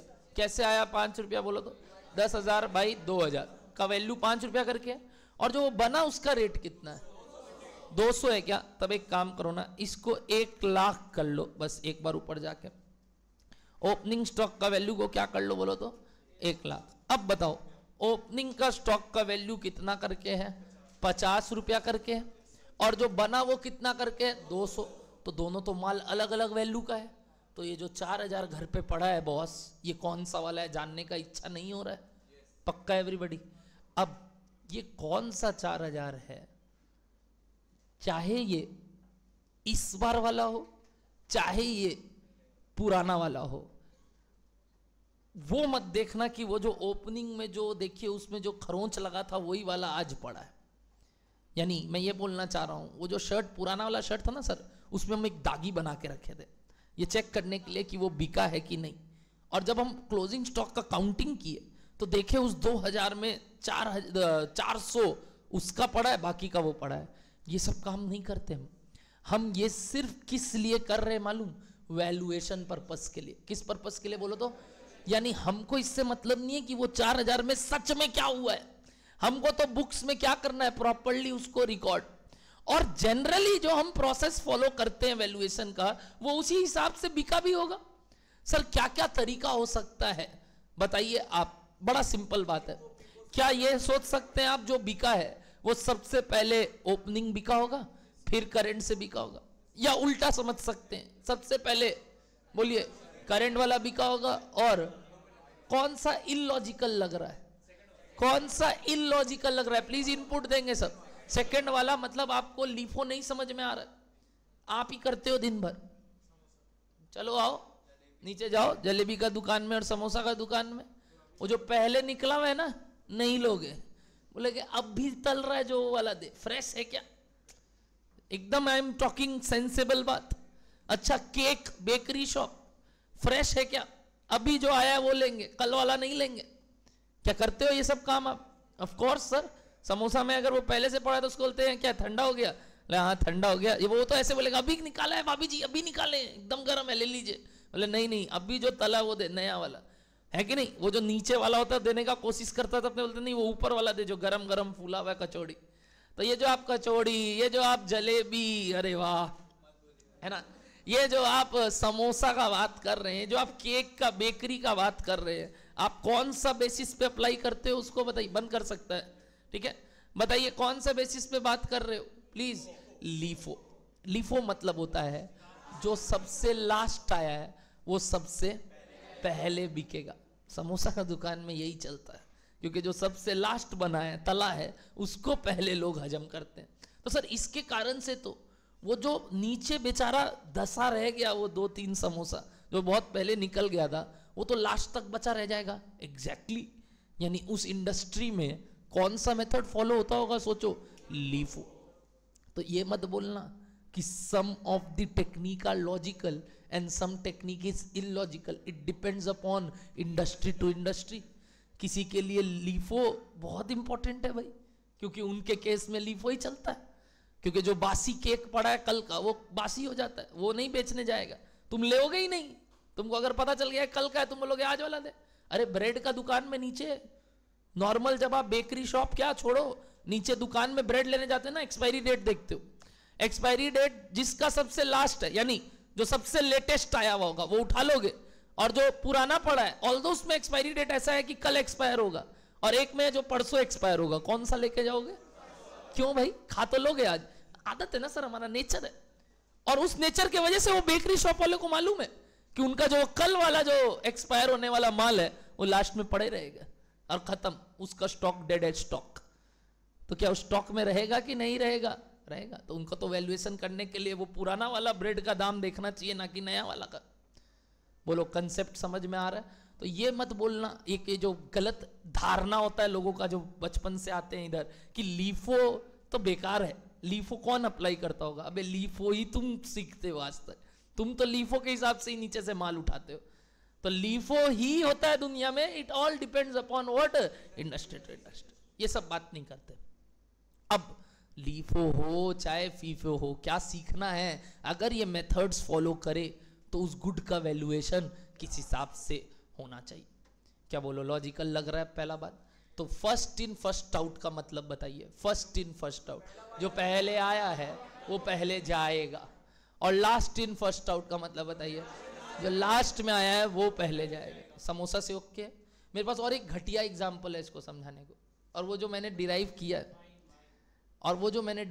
है, मतलब बड़ा गंदा है, बट उपाय नहीं है, एक बार बोलने का इच्छा हो रहा है, बोल दे क्या?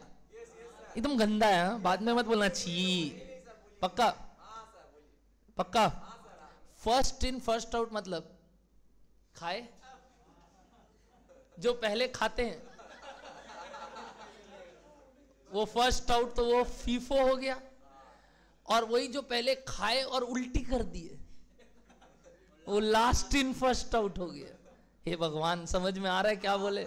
जो पहले खाए वो पहले बाहर गया, first in first out. Last in first out मतलब उल्टी। क्या है? हटाओ, मीनिंग क्लियर है? फर्स्ट इन फर्स्ट आउट और last in first out. Wines वाला एग्जांपल अभी थोड़ा गलत हो जाएगा, यहाँ तो सब 18-19 वाले बैठेंगे, 21 का हो जाएंगे, फिर बात करेंगे। क्या बोल रहे हो? 21 क्यों, 22 क्यों? तब तो बात कर सकते हैं आपसे वाइन। तो बताइए ना, वाइन रहने दे रहे, अभी नहीं करेंगे, ठीक? वो आने थोड़ा सा मेरे को और जेलअप होने दो, फिर मैं बात करूंगा उसका। क्या डन है? अभी बताइए, क्या बेकरी शॉप, क्या नॉर्मल दुकान, अच्छा बट शर्ट इंडस्ट्री में क्या फॉलो होता होगा बताइए? फीफो। क्यों? पता है? आउटडेटेड होने लगेगा वरना ट्रेंड। पहले वो लोग क्या बेचेगा? जो पुराना माल है खत्म कर देगा, और उसके बाद वो, बट वही हम चाहते क्या है? जो लेटेस्ट आया है दे भाई, जो लेटेस्ट आया है वो दे। बट स्टॉक में जनरली कौन सा खाली होता है? जो बट जिसमें डिजाइनिंग का फर्क नहीं पड़ता, जो एकदम स्टैंडर्डाइज्ड प्रोडक्ट है, वहां क्या होगा बताइए? बताइए। फीफो की लीफो? फीफो। जैसे बताता हूं आपको, आप गंजी, अपने गंजी पहनते ना, अंडरगारमेंट्स, उस केस में हमको कोई फर्क नहीं पड़ता है। वो गारमेंट इंडस्ट्री में क्या फॉलो होता होगा बताइए? फीफो। फीफो। बट वही शर्ट टी शर्ट में अगर आते हैं तो लेटेस्ट ट्रेंड भी देखते हैं, कारण वो आउटडेटेड हो जाएगा तो पहने। Mix and blend of everything. तो नेवर से कि a method is best, all methods are applicable to different industries. We are least interested right now because we are not going into all industries, we will be placed in one of the industry. तो जब वहां जाएंगे तब का वहां का system सीख लेंगे। अभी एक बार चारों सीख लेते हैं। क्या डन है? 4 बोला, अभी तक 2 सिखाया, तो 2 और है, 2 और है। एक आपको बड़ा आसान लगा, फर्स्ट इन फर्स्ट आउट। दूसरा आपको भी बड़ा आसान लगा, लास्ट इन फर्स्ट आउट। तो बाकी 2 क्या है सर? एक को बोलते हैं सर, फर्क नहीं पड़ता कौन कहां से है सर, सिंपली उन दोनों का एवरेज ले लीजिए। अब अगर एवरेज ले लीजिए तो एवरेज 2 तरीके का निकालना जानते हैं। एक आज तक सीखे हैं सिंपल एवरेज निकालना, ऐड करके divided by number of observations, और एक सीखे weighted average, summation of weight into value divided by summation of weights. याद आ रहा है रे बचपन का ज्ञान, है ना? सिंपल स्टैटिस्टिक्स का बात कर रहा हूं। तो ये 2 तरीके का एवरेज होता है और ये 2 तरीके का मेथड और जुड़ जाता है। तो in total there are how many methods बताइए? 4। क्या क्या क्या? LIFO, FIFO, simple average, weighted average. ये मत बोल देना सिंपल एवरेज किए इसका मतलब सिंपली वो दोनों माल बिका है। ये मत बोल देना वेटेड एवरेज किए मतलब वो उतना ही उसका बिका है और उतना ही उसका बिका है, भी कहीं से भी कुछ रहा है। ये सब हम क्यों कर रहे हैं? जस्ट वैल्यूएशन पर्पस के लिए। क्या डन है सबको इतना सा बात? तो प्लीज लिखिए पॉइंट नंबर 2, मतलब पॉइंट नंबर 2 क्या? एग्जाम्पल का 1 किए थे ना, क्या? Calculation of what? Closing stock in units. 2 calculation of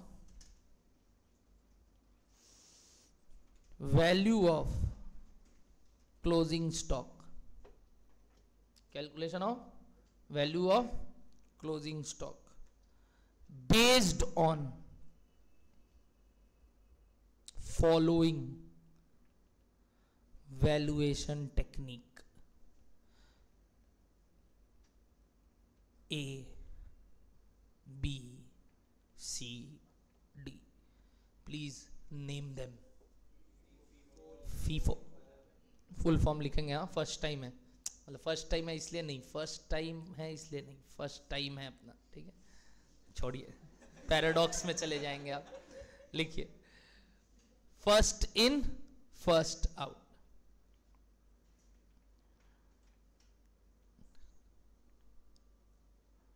next last in first out, next simple average, धन्यवाद, next weighted average. Avinash sir लिख रहे हैं क्वालिटी। सर क्या चीज का क्वालिटी? अभी तक हम वाइन का बात नहीं किया Avinash sir,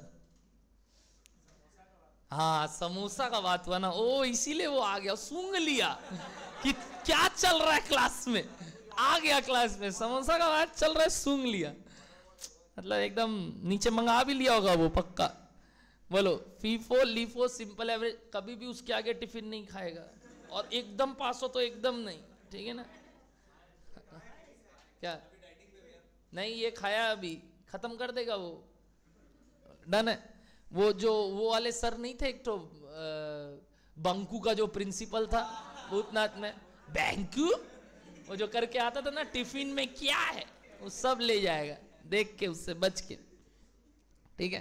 FIFO LIFO simple average और वेटेड एवरेज। आइए अब एक एक करके चीज को समझते हैं, ठीक है। चले नंबर 1 तो वैल्यू करना सीखते हैं। नंबर 1 एज पर क्या बताइए, फीफो। अब सॉल्यूशन कर रहे हैं, ये क्वेश्चन था एज पर फीफो। कंसेप्चुअली सोचते हैं, भाड़ में जाए फॉर्मूला। बताओ फीफो के हिसाब से मीनिंग, जो पहले आया वो पहले गया, गया मतलब एक minute. There are 2 types of product in my hand right now, 2000 opening वाला और 20,000 प्रोडक्शन वाला, करेक्ट। इस पूरे बात में कितना बिका है बताओ तो एक बार, हेंस कितना स्टॉक में है बताओ। मैं हमेशा ये डायग्राम बना रहा हूं तुम्हारे लिए एक बार समझने के लिए, तुमको बनाने का दरकार नहीं है, सिर्फ सुनना। बताना एस पर फीफो ये 18 किससे पहले हुआ होगा? क्या ये 2000 से हुआ होगा?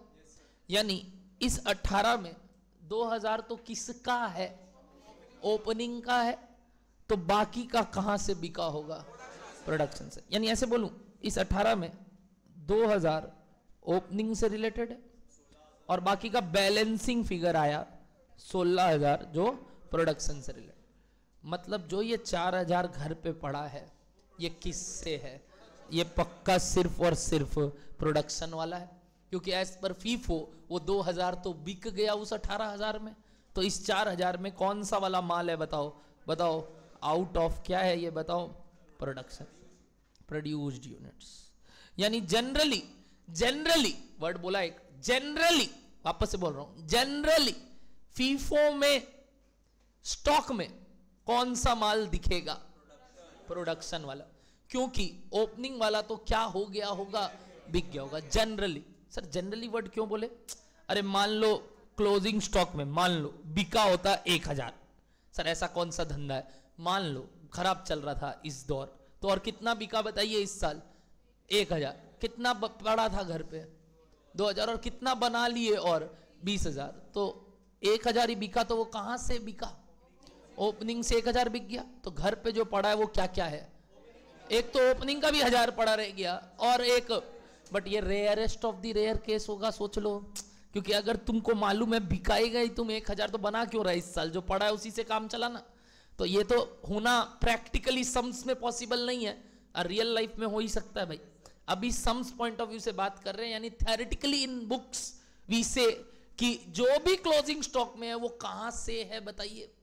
जो भी क्लोजिंग स्टॉक में है वो कहां से है? Only from this year of production. क्योंकि जो ओपनिंग स्टॉक वाला माल था वो तो क्या हो गया होगा बताइए? बिक गया। यस और नो एवरीबॉडी? अगर यस, तो आपने 2 रेट मेरे को निकाला था थोड़ा देर पहले। एक आपने निकाला मेरे को यहां पे 200, और एक निकाला आपने मेरे लिए यहां 50। यस और नो? क्या ये आपने मेरे को मदद किया? बताओ वो 4000 को 200 के हिसाब से बोलना चाहिए, 50 की मिक्स? क्यों 200? सर वो उसी का है तो उसी का रेट दीजिए उसको, क्यों उसको 50 वाला फ्लेवर चखा रहे?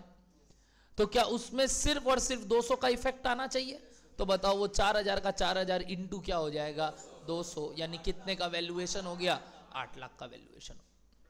बोलो कंसेप्चुअल लगा क्या बात? क्यों फीफो में क्या होता है? यानी अब अगर थ्योरेटिकली लिखाना हो तो as per FIFO method, closing stock is valued at the rate dash rate. Closing stock is valued at the rate dash rate. बताइए COP रेट। क्या वर्ड बोले? बोलिए तो COP rate. We don't include dash rate in valuation. बताओ कौन सा रेट? Opening stock rate in valuation of closing stock in case of FIFO method. क्या कंसेप्चुअल लग रहा है बात? पहले लिखते हैं फिर डाउट लेते हैं। लिखना चालू करो। क्या लिख रहे थे, हेडिंग बताइए। एज पर व्हाट, फीफो लिखना इसके अंदर। As per FIFO method, as per FIFO method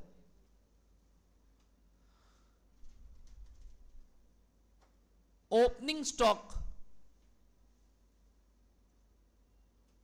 units are sold initially, are sold initially, and then we sell, and then we sell current production, we sell current production, due to which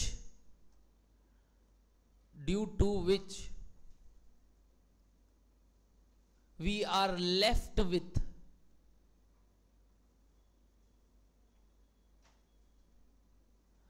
current production units, we are left with current production units in dash stock,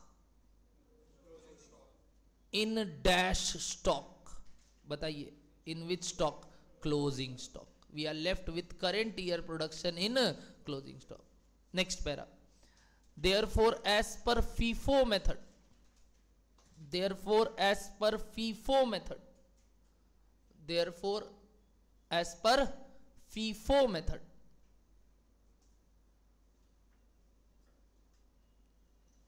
closing stock is valued at the rate, closing stock is valued at the rate,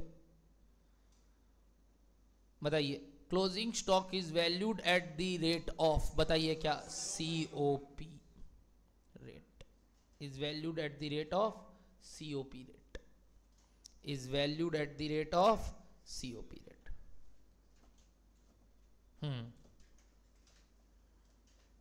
क्या done है, पक्का? तो बताओ therefore अपने वाले sums का answer, value of closing stock is equals to closing stock in units into COP rate.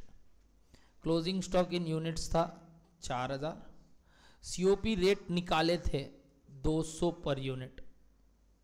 Sir ये 200 कैसे आया, आप लिख सकते हो ऊपर, नहीं तो आप निकाल सकते हो यहीं पे वापस, इजी बात था, लिख सकते हो। COP रेट कैसे आया था सर, 40 लाख डिवाइड बाय 20,000 करके, ध्यान है? Hence answer is 8 lakhs. Simple stuff everybody. चलिए ट्राई लेना चाहोगे एक बार खुद से, लीफो ट्राई लो, नोट्स मैं लिखाऊंगा, आप खुद से बस कैलकुलेटर में साइड में कैलकुलेट कर लो, रफ में कहीं कर लो, और मेरे को बाद में मैं लिखवा दूंगा आपको। यानी अब हम कर रहे हैं बी, क्या बताइए, B as per LIFO. Everybody try once in calculator, हाँ कर लेते हैं सब, और उस टाइम तक मैं डाउट ले रहा हूं हर्ष का। बोलो हर्ष, डाउट?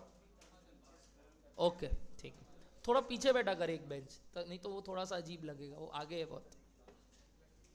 वैसे ऐसे भी अब तुम लोग के लिए टीवी आ चुका है, एक और वहां लगने वाला है, हाँ, ताकि वो वाला रो भी देख पाएगा। ओके ट्राई किए, एकदम बढ़िया हिसाब रे, कुछ मेथड भाड़ में जाए सर, आप जो लिखा लीजिए, हम पढ़ने वाले भी नहीं है दोबारा।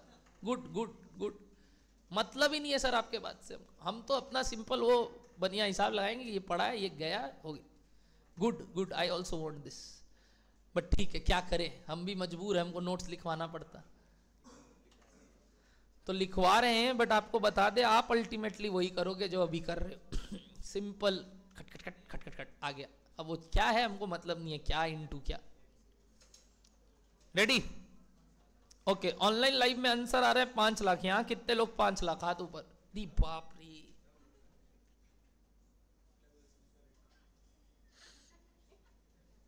पगले रुलाओगे क्या? इतना अच्छा रिप्लाई, पैसा ले जाओ यार तुम लोग वापस से।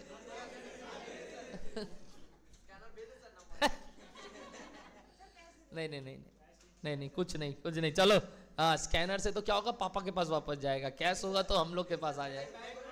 सर हमको ही बैंक में दे दीजिए। आओ पार्ट बी, सीरियसली मत लेना कई बात मेरा। पार्ट बी बताइए, एस पर कौन सा मेथड कर रहे हैं, लिफो। तो अब नोट्स पॉइंट ऑफ व्यू से लिखना, तो नोट्स पॉइंट ऑफ व्यू से लिखना, तो as per LIFO method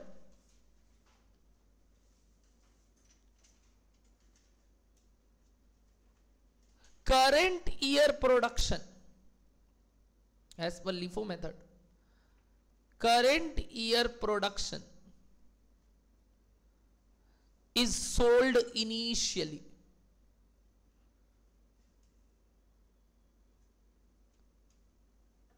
and thereafter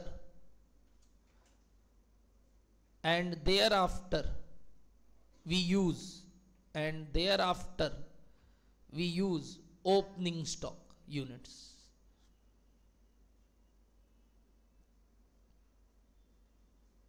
Full stop. Therefore, in closing stock,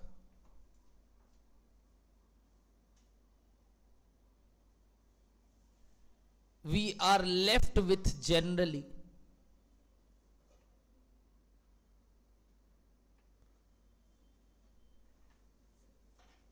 total of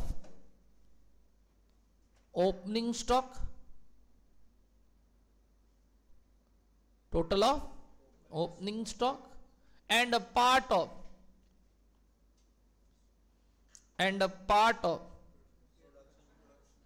current year production and a part of current year production. एक word लिखाया generally, ऐसा हो सकता है सिर्फ ओपनिंग का ही कुछ बचा है कि नहीं, वो करंट वाला भी बिक गया और ओपनिंग से भी कुछ बिक गया, तो जो बचा है वो सिर्फ किसका बचा है। बट इस सवाल में ऐसा हो रहा है कि ओपनिंग भी है और करंट भी है, जानबूझ के कॉम्प्लिकेट किया, और ये कॉम्प्लिकेशंस रहते हैं। क्या डन है ना बात? तो बताओ ये जो जनरली बात लिखे, हेंस अपने केस का आंसर बताओ, या ऐसे बोलो therefore value of closing stock is based on both the rates, value of closing stock is based on both the rates, that is कौन सा रेट बोलो, लिख सकते हो वहां भी जनरली वर्ड। राघव मेरा नोट्स पे मत जाना, मैं बार बार बोल रहा हूं, मैं पिछले बैच से इस बैच में और इस टॉपिक से नेक्स्ट टॉपिक में क्या लिखाऊंगा मेरे को भी नहीं मालूम। बताइए क्या लिखे, based on both the rates, that is बताइए COP as well as opening stock rate, COP rate as well as opening stock rate. Okay बताओ अपना सीओपी रेट कितना था 200 और ओपनिंग रेट कितना था 50। अब जो वो 4000 बचा है वो कहां से बचा है बताओ, या ऐसे पहले बोलूं, वो जो 18000 बिका वो कहां से बिका होगा, प्रोडक्शन वाले से बिक गया, तो 18000 प्रोडक्शन से बिक गया, मतलब प्रोडक्शन में कितना पड़ा है अभी 2 और 2 ओपनिंग का, मतलब इस 4 में 2 चीजें, 2000 कहां का ओपनिंग का और 2000 कहां का करंट का। Correct everybody? तो चलिए वैल्यू करते हैं, value of closing stock is equals to पहले 2000 into 50 plus 2000 into 200। Correct everybody? और इसका टोटल आ जाएगा, क्योंकि वो 2000 जो 50 वाला है वो तो है ही। सर क्यों ही किए आप, पहले तोड़े फिर इंटू किए, सीधा ओपनिंग स्टॉक का वैल्यू लिख देते। नोट्स और कुछ नहीं, आपने वही किए जो ओपनिंग स्टॉक का वैल्यू आप लिखे थे, आपने 1 लाख ऐड कर दिया सिंपली। बट मैं आपको नोट्स बनवा रहा हूँ, क्या करूँ, आदत से मजबूर है हम लोग को इंस्टीट्यूट बोलता है ऐसे करने। अपने हिसाब मिलाते वक्त इतना माथा नहीं लगाते कि पहले डिवाइड करेंगे फिर वापस इन्वर्ट। बोलो डन है बात? बताइए ये 1 लाख आया तो सर हम तो ऐसे ही कर दिए थे, वो 2200 और 1 लाख और जोड़ दिए, क्या है ना। हाँ वैसे ही करना है, यही बोलना चाह रहा हूँ, वैसे ही करना है, लिखवा रहा हूँ ऐसे। क्या डन है? तो सर एग्जाम में क्या करेंगे, बुड़वक क्या लगता है ऐसे एग्जाम में आएगा? ये तो एक क्या है, बस एक वर्किंग नोट बनेगा एग्जाम में। ये तो अभी सिर्फ एक मतलब होता है ना, इतना सा फ्लेवर चखा रहे हैं तुमको, अभी तो आइसक्रीम चालू ही नहीं किया खाना, अभी तो एक फ्लेवर चखा रहे हैं। तो ये तो एक पार्ट होगा पूरे सम्स का कॉस्ट शीट का, जहां इतना लफड़ा नहीं होगा। एक मेथड रहेगा जिसमें जनरली यूज्ड आप भी जानते हो, फीफो होगा या वेटेड एवरेज होगा, लास्ट में लिखाऊंगा वो नोट। डन है? चलिए बताइए ये क्या आया, यहाँ पे value 4 lakh, hence total is 5 lakh. Okay है क्या सबको 5 लाख? 100% लोगों को समझ में आया? पक्का? चलिए पार्ट नंबर सी किससे सीखेंगे बताइए? Simple average.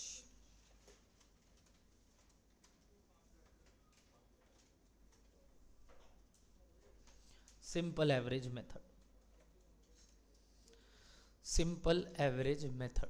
बताइए क्या होता होगा सिंपल एवरेज में? सर एकदम साधारण बात कीजिए वापस से। 2 रेट है मेरे पास, क्या क्या रेट है बताओ? 200 और 50। सिंपल एवरेज करना है, मतलब आप ये बोलना चाह रहे हो कि अब जो स्टॉक का वैल्यूएशन होगा वो ये जो दोनों रेट आपको मिला है इसका एक एवरेज रेट ले गया, एक एवरेज रेट। आपको अब इससे मतलब नहीं है कि कौन सा पहले कौन सा बाद में, इन दोनों का आप एवरेज कर दो।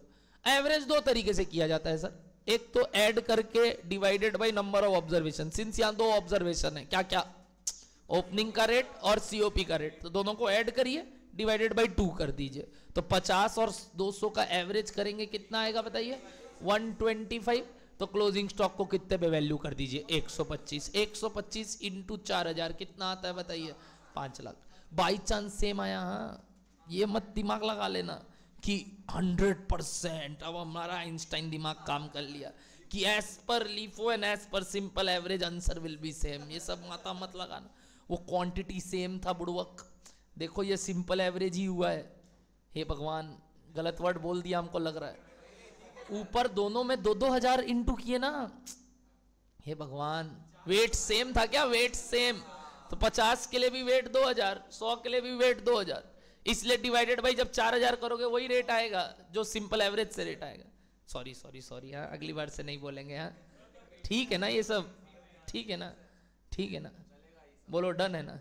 अभी ये सब बात नहीं करते, बोलो आगे बढ़े पक्का? अगर ये बात ओके है तो सिंपल एवरेज के हिसाब से बताइए क्या करते होंगे सबसे पहले? बताइए। ऐसे नहीं करते सर इनिशियली, वो we will first calculate what? Simple average rate. लिखिए under this method, under this method we would first calculate simple average rate and value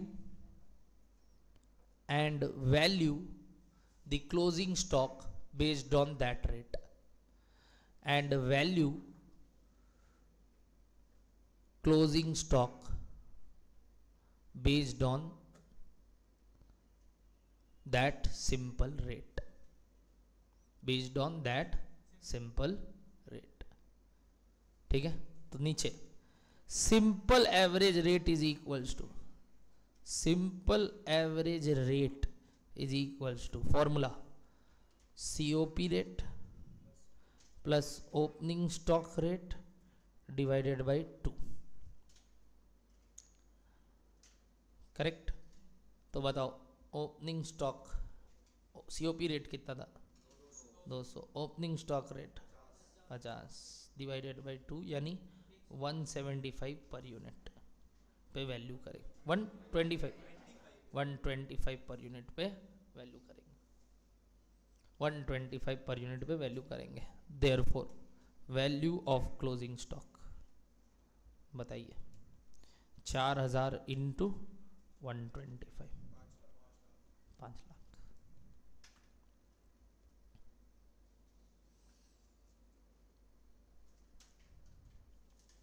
done. Giving you 2 minutes of time. ठंडे दिमाग से करना, हड़बड़ी में मत बोलना। ट्राई करो ना एक बार वेटेड एवरेज, ट्राई। सर आता नहीं है हमको, अरे ट्राई करो ना। सर नहीं आता है, ट्राई करो। जबरदस्ती बोल रहे हैं, ट्राई करो ना। नहीं सिखाया आज तक, ऐसी कैलकुलेटर में जैसे कुछ बढ़िया हिसाब करते हैं। चलिए पहले कर लो आप, फिर मैं पूछूंगा। अभी मत बताओ, मैं पूछूंगा अपने आप। You try by your self. मैंने सिखाया नहीं है, मैं सिखाऊंगा उसके बाद बनना चाहिए। बट देखते हैं कितने लोगों को याद है। अरे ये सब तो आपने अकाउंट्स में भी किया है, इन्वेंट्री चैप्टर में। डायरेक्ट एंट्री वाले को खराब लगेगा बट बता दूं, आप लोग का भी बीकॉम में था। सर हम तो बीकॉम भी नहीं किए, हम तो साइंस वाले हैं। कोई बात नहीं, अब कर लेंगे।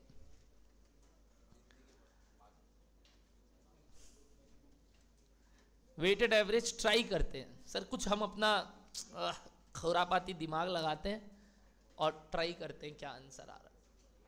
Right wrong I don't know, let us try once.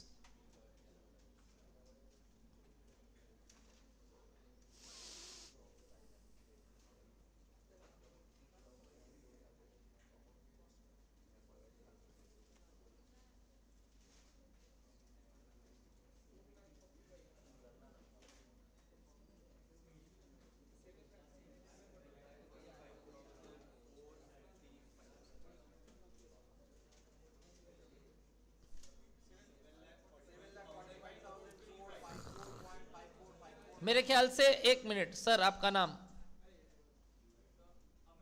Amit बोल रहा था 5 लाख। अमित 5 बोलोगे क्या? इसलिए बोले हड़बड़ी नहीं करते। कितने लोग 5 लाख? Anybody with Amit? नहीं, अमित के साथ हो 5 लाख। अमित खुद ही नहीं है, अमित खुद चला गया अपने आंसर से।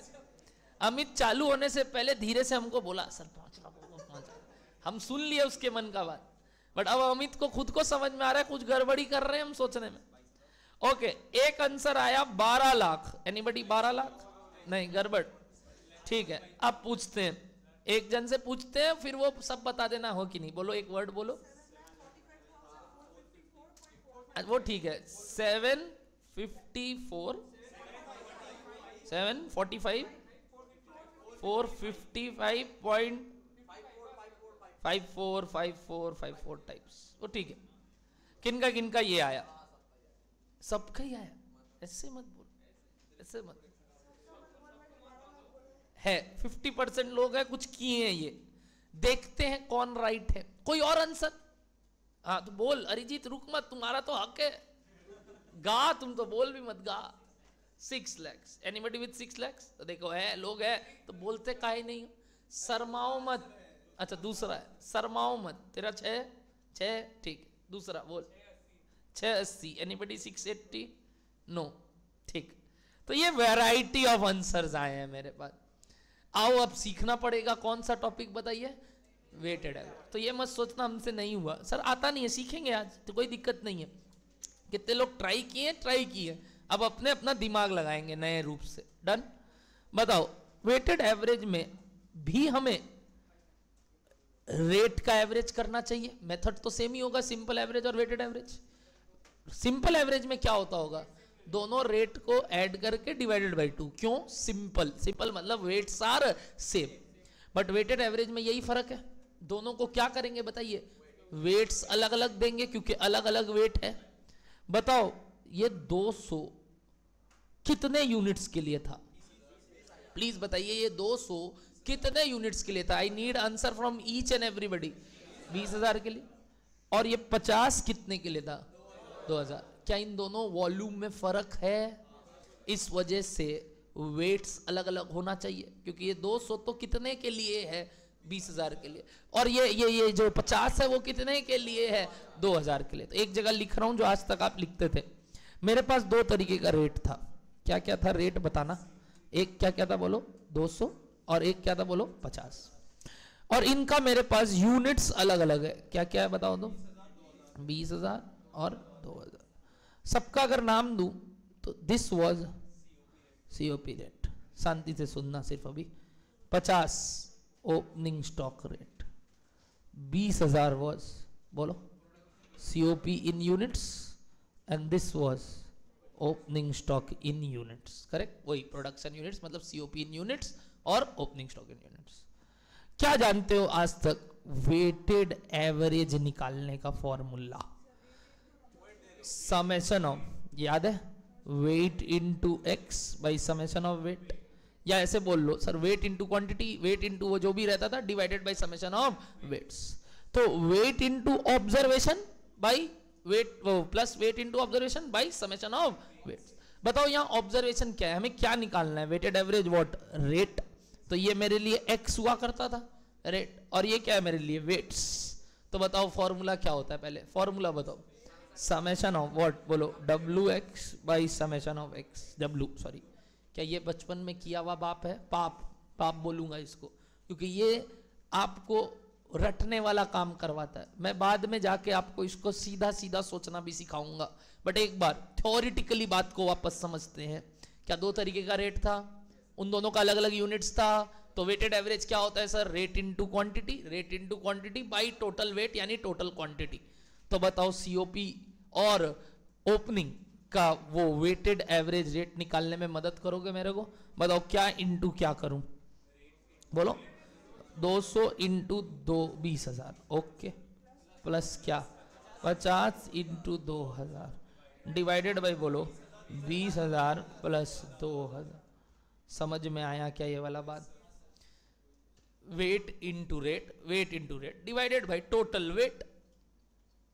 अब करो ये वाला वैल्यू, ऊपर आया 40 लाख और 1 लाख डिवाइडेड बाई 20,000 प्लस 2000 यानी 41 lakhs बाई 22,000। ऑफ कोर्स मैंने ऐसा फिगर लिया जिसकी वजह से वो डेसिमल्स में आ रहा है। बताओ क्या आ रहा है?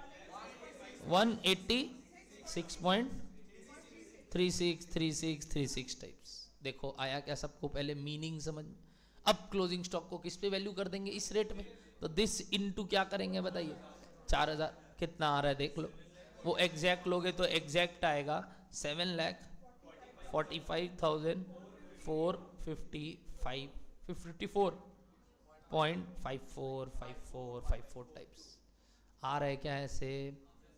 पहले बोलो कंसेप्ट जा रहा है माथे में। वेटेड एवरेज का मतलब भाड़ में गया है तरीका, भाड़ में गया है तरीका। एक बार ध्यान से देखो, वेटेड एवरेज का मतलब होता है सब कुछ मिला के। एक बार बताओ टोटल सीओपी कितना था? 40 लाख। और टोटल ओपनिंग का वैल्यू कितना था? 1 लाख। तो टोटल वैल्यू कितना है? टोटल वैल्यू कितना है? चाहे वो ओपनिंग का हो चाहे वो घर का इस साल का बना हुआ हो। 41 लाख का माल है, 41 lakhs का माल है। बोलो डन है बात? ये 41 lakhs का माल कितने यूनिट्स के लिए है? 20 और 2 22। तो 4000 के लिए कितना? अगर ये 22 के लिए तो 4000 के लिए कितना? क्या ये 22,000 यूनिट का 41 लाख था? यानी मैं ऐसे बोलूं this 41 lakhs is for how many units please बताइए, है ना? तो 22,000 यूनिट्स के लिए तुमने वैल्यू बोला 41 lakhs। तो 1 यूनिट के लिए कितना? यही तुमने निकाला अभी ऊपर COP rate, sorry weighted average rate. Into क्या कर दिया बताइए? 4000, क्योंकि 4000 के लिए कितना तुमको निकालना था। क्या डन है आपको ये वाला बात? ये सिंपल यूनिटरी मेथड होता है। जहां वेटेड एवरेज तो सबसे आसान है, जो इसमें तुमको दिक्कत हुआ, बट मैं बता दूं वेटेड एवरेज सबसे आसान है। सबसे कॉम्प्लिकेटेड फीफो लीफो है और सिंपल एवरेज है जो कि तुमको आसान लगा। वेटेड एवरेज तो सबसे आसान है, कारण इसमें कुछ नहीं करना है, टोटल बाय टोटल करना है। यानी टोटल बाय टोटल मतलब क्या सर? कितना खर्चा टोटल लगा भाई, कितना माल टोटल बना, रेट आ गया। बताओ टोटल खर्चा 2 चीज का लगा, एक किसका? ओपनिंग का लगा, और एक करंट का जो लगा। ओपनिंग का 1 लाख लगा, करंट का 40 लगा, तो टोटल 41 लगा। 41 डिवाइडेड बाई क्या कर देंगे बताइए? जो टोटल यूनिट्स बना है इससे, कितना यूनिट्स बना है इससे? 2000 और 20,000 यानी 22,000, रेट आ गया। तो 4000 के लिए कितना? बोलो आसान भाषा क्लियर है? दोनों बात क्लियर हो रहा है? लिखना चालू करो। अंडर विच रेट बताओ, under which method? Now weighted average method we would calculate weighted average rate. We would calculate weighted average rate.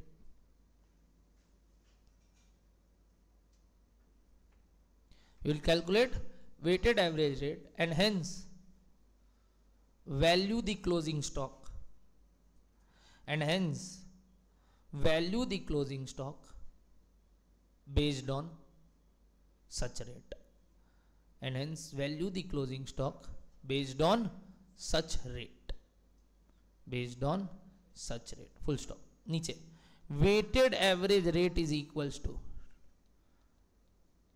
Please everybody formula मेरे को बताओ। वो वाला मत याद रखना, गंदा वाला, इजी वाला बोलो। क्या करना है? अरे सीओपी का वैल्यू यानी सीओपी इन रुपी जो था, प्लस क्या ओपनिंग स्टॉक का जो वैल्यू था, डिवाइडेड बाई क्या कर दिया बताइए?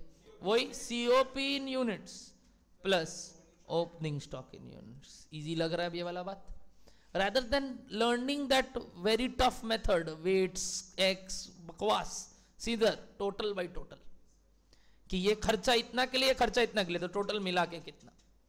क्या बोलो, डन है? इजी लगा ये वाला। अब ये आ गया तो हेंस क्लोजिंग स्टॉक का वैल्यू क्या होगा बताइए? क्लोजिंग स्टॉक का वैल्यू क्या होगा? ये वेटेड एवरेज रेट इनटू क्या कर देंगे बताइए? Closing stock in units. Please अपने वाले सम्स का आंसर करेंगे।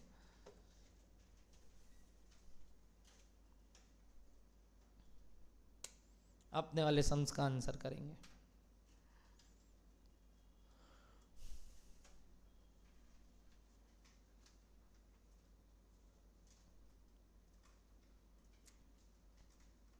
हो गया? पहले रेट निकाल लिए होंगे 186.36363636363636। सर ये कहां तक लेना है? जब तक हो पूरा लेना है। कभी भी राउंडिंग ऑफ शुरू में नहीं करेंगे। राउंडिंग ऑफ एरर के कारण वो जो डिफरेंस आएगा आंसर में, ऐसे तो इंस्टीट्यूट अलाउ कर रहा है तुमको, बट तुम क्यों कर रहे हो? ये बात मैं आपको आज सब्जेक्ट वाइज नहीं बता रहा हूं, ये ओवरऑल कोर्स वाइज बोल रहा हूं। राउंडिंग ऑफ एरर जितना कम हो सके कोशिश करेंगे, लेना भी पड़े क्योंकि अब फंस गए हैं, इससे ज्यादा बार बार नहीं कर पाएंगे, तो 4 डेसिमल लेना चाहिए क्योंकि उससे एक्यूरेसी पास में आती है। क्या डन है? बट कोशिश करेंगे। अभी तो क्या है, रेट निकाल के कैलकुलेटर में रख सकते हैं, इनटू क्या कर सकते हैं 4000, ताकि एकदम एग्जैक्ट आंसर आए। डन है? बताइए। हाँ, उसको आप 2 डेसिमल तक फाइनल आंसर या नियरेस्ट रूपी में बोल सकते हो, अगर ज्यादा बड़ा वैल्यू है तो वो ठीक है। वो सब टाइप टू टाइप सम्स में आंसर। अब अगर 200 आंसर है तो 200 पॉइंट भी बताएंगे, बट अगर 50 लाख का आंसर है तो डेसिमल भांड में गया। क्या बोलो, डन है? जल्दी से बताना क्या आया आंसर अपना। 186.36 निकाल लिया होगा आपने। लिखेंगे यही, कैलकुलेटर में पूरा चल रहा है boss, into 4000। Hence the answer is 7,45,454.55 ले लेते हैं फाइनली। अब वही है, अब तुम इसको यहाँ पे 5 कर दो, चाहे कुछ भी, वो तो सब अलाउड है, बट यहीं पे शॉर्ट कर देना और फिर निकालना गड़बड़ है। डन है? उससे फिर वो 10, 15, 20 रुपए का फर्क आने लगेगा। डन है एवरीबॉडी? क्या चारों मेथड एक बार हजम हुआ? यानी अब हमने क्लोजिंग स्टॉक वैल्यू निकाल लिया। अब एक बार सोचो उस फॉर्मेट में, सीओपी पता था, ओपनिंग स्टॉक पता था, क्या निकाल लिया तुमने? क्लोजिंग स्टॉक का वैल्यू। जैसे ही उसको लेस कर दोगे क्या आ जाएगा? COGS हर केस के हिसाब से। बट सर हर केस के हिसाब से थोड़ी निकालना होता है, हमको तो एग्जाम में एक ठो बोलेगा, वो कौन सा होता है सर? जनरली फीफो या फिर weighted average. Sir sums is silent, we need to apply a method, what should we do? We should always apply FIFO. If sums is silent we should always apply FIFO. जैसे मैंने बोला generally FIFO use होता है। लिखो ये सब बात नीचे, नोट नोट नोट। क्या 1 लाख था? मैंने कुछ गड़बड़ किया क्या? 1 लाख था, सही तो है। लिखिए note, in exam we need to value closing stock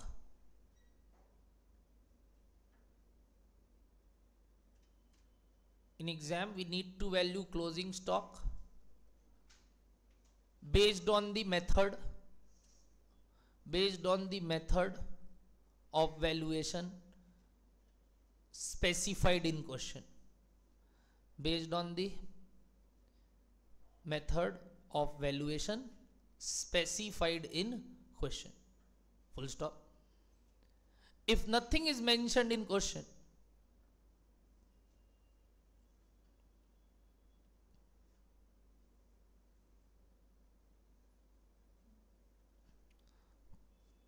closing stock is valued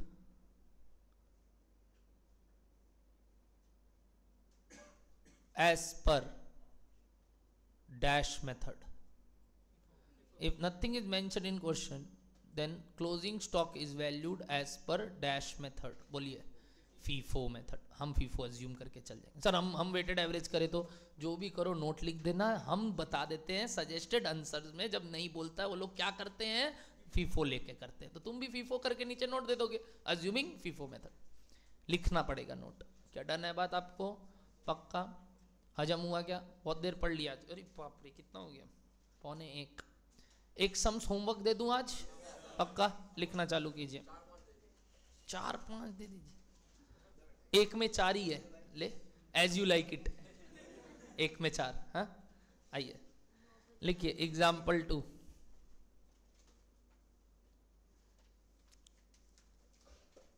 COP bracket में 50,000 unit is equals to rupees 100 lakh. कितना है रे रेट, 200, फिर से 200 हो रहा है क्या, है ना, तो 400 लाख कर दो, ठीक है। अब 800 हो गया, ठीक है। ओपनिंग स्टॉक ब्रैकेट में 12,000 यूनिट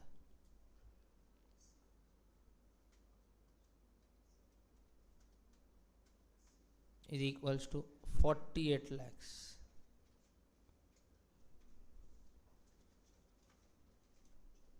ठीक है,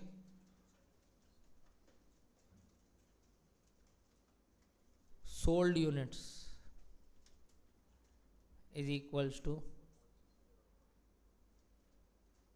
45,000।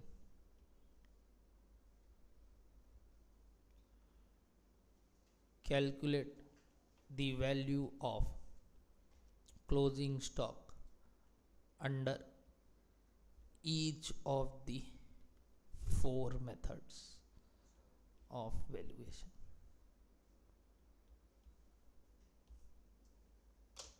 Under each of the 4 method of valuation, ये आज का आपका होमवर्क है। डन। ये 4 रुपया आया क्या, नहीं ठीक है 400, ठीक, चलो tata bye bye, that's it for today.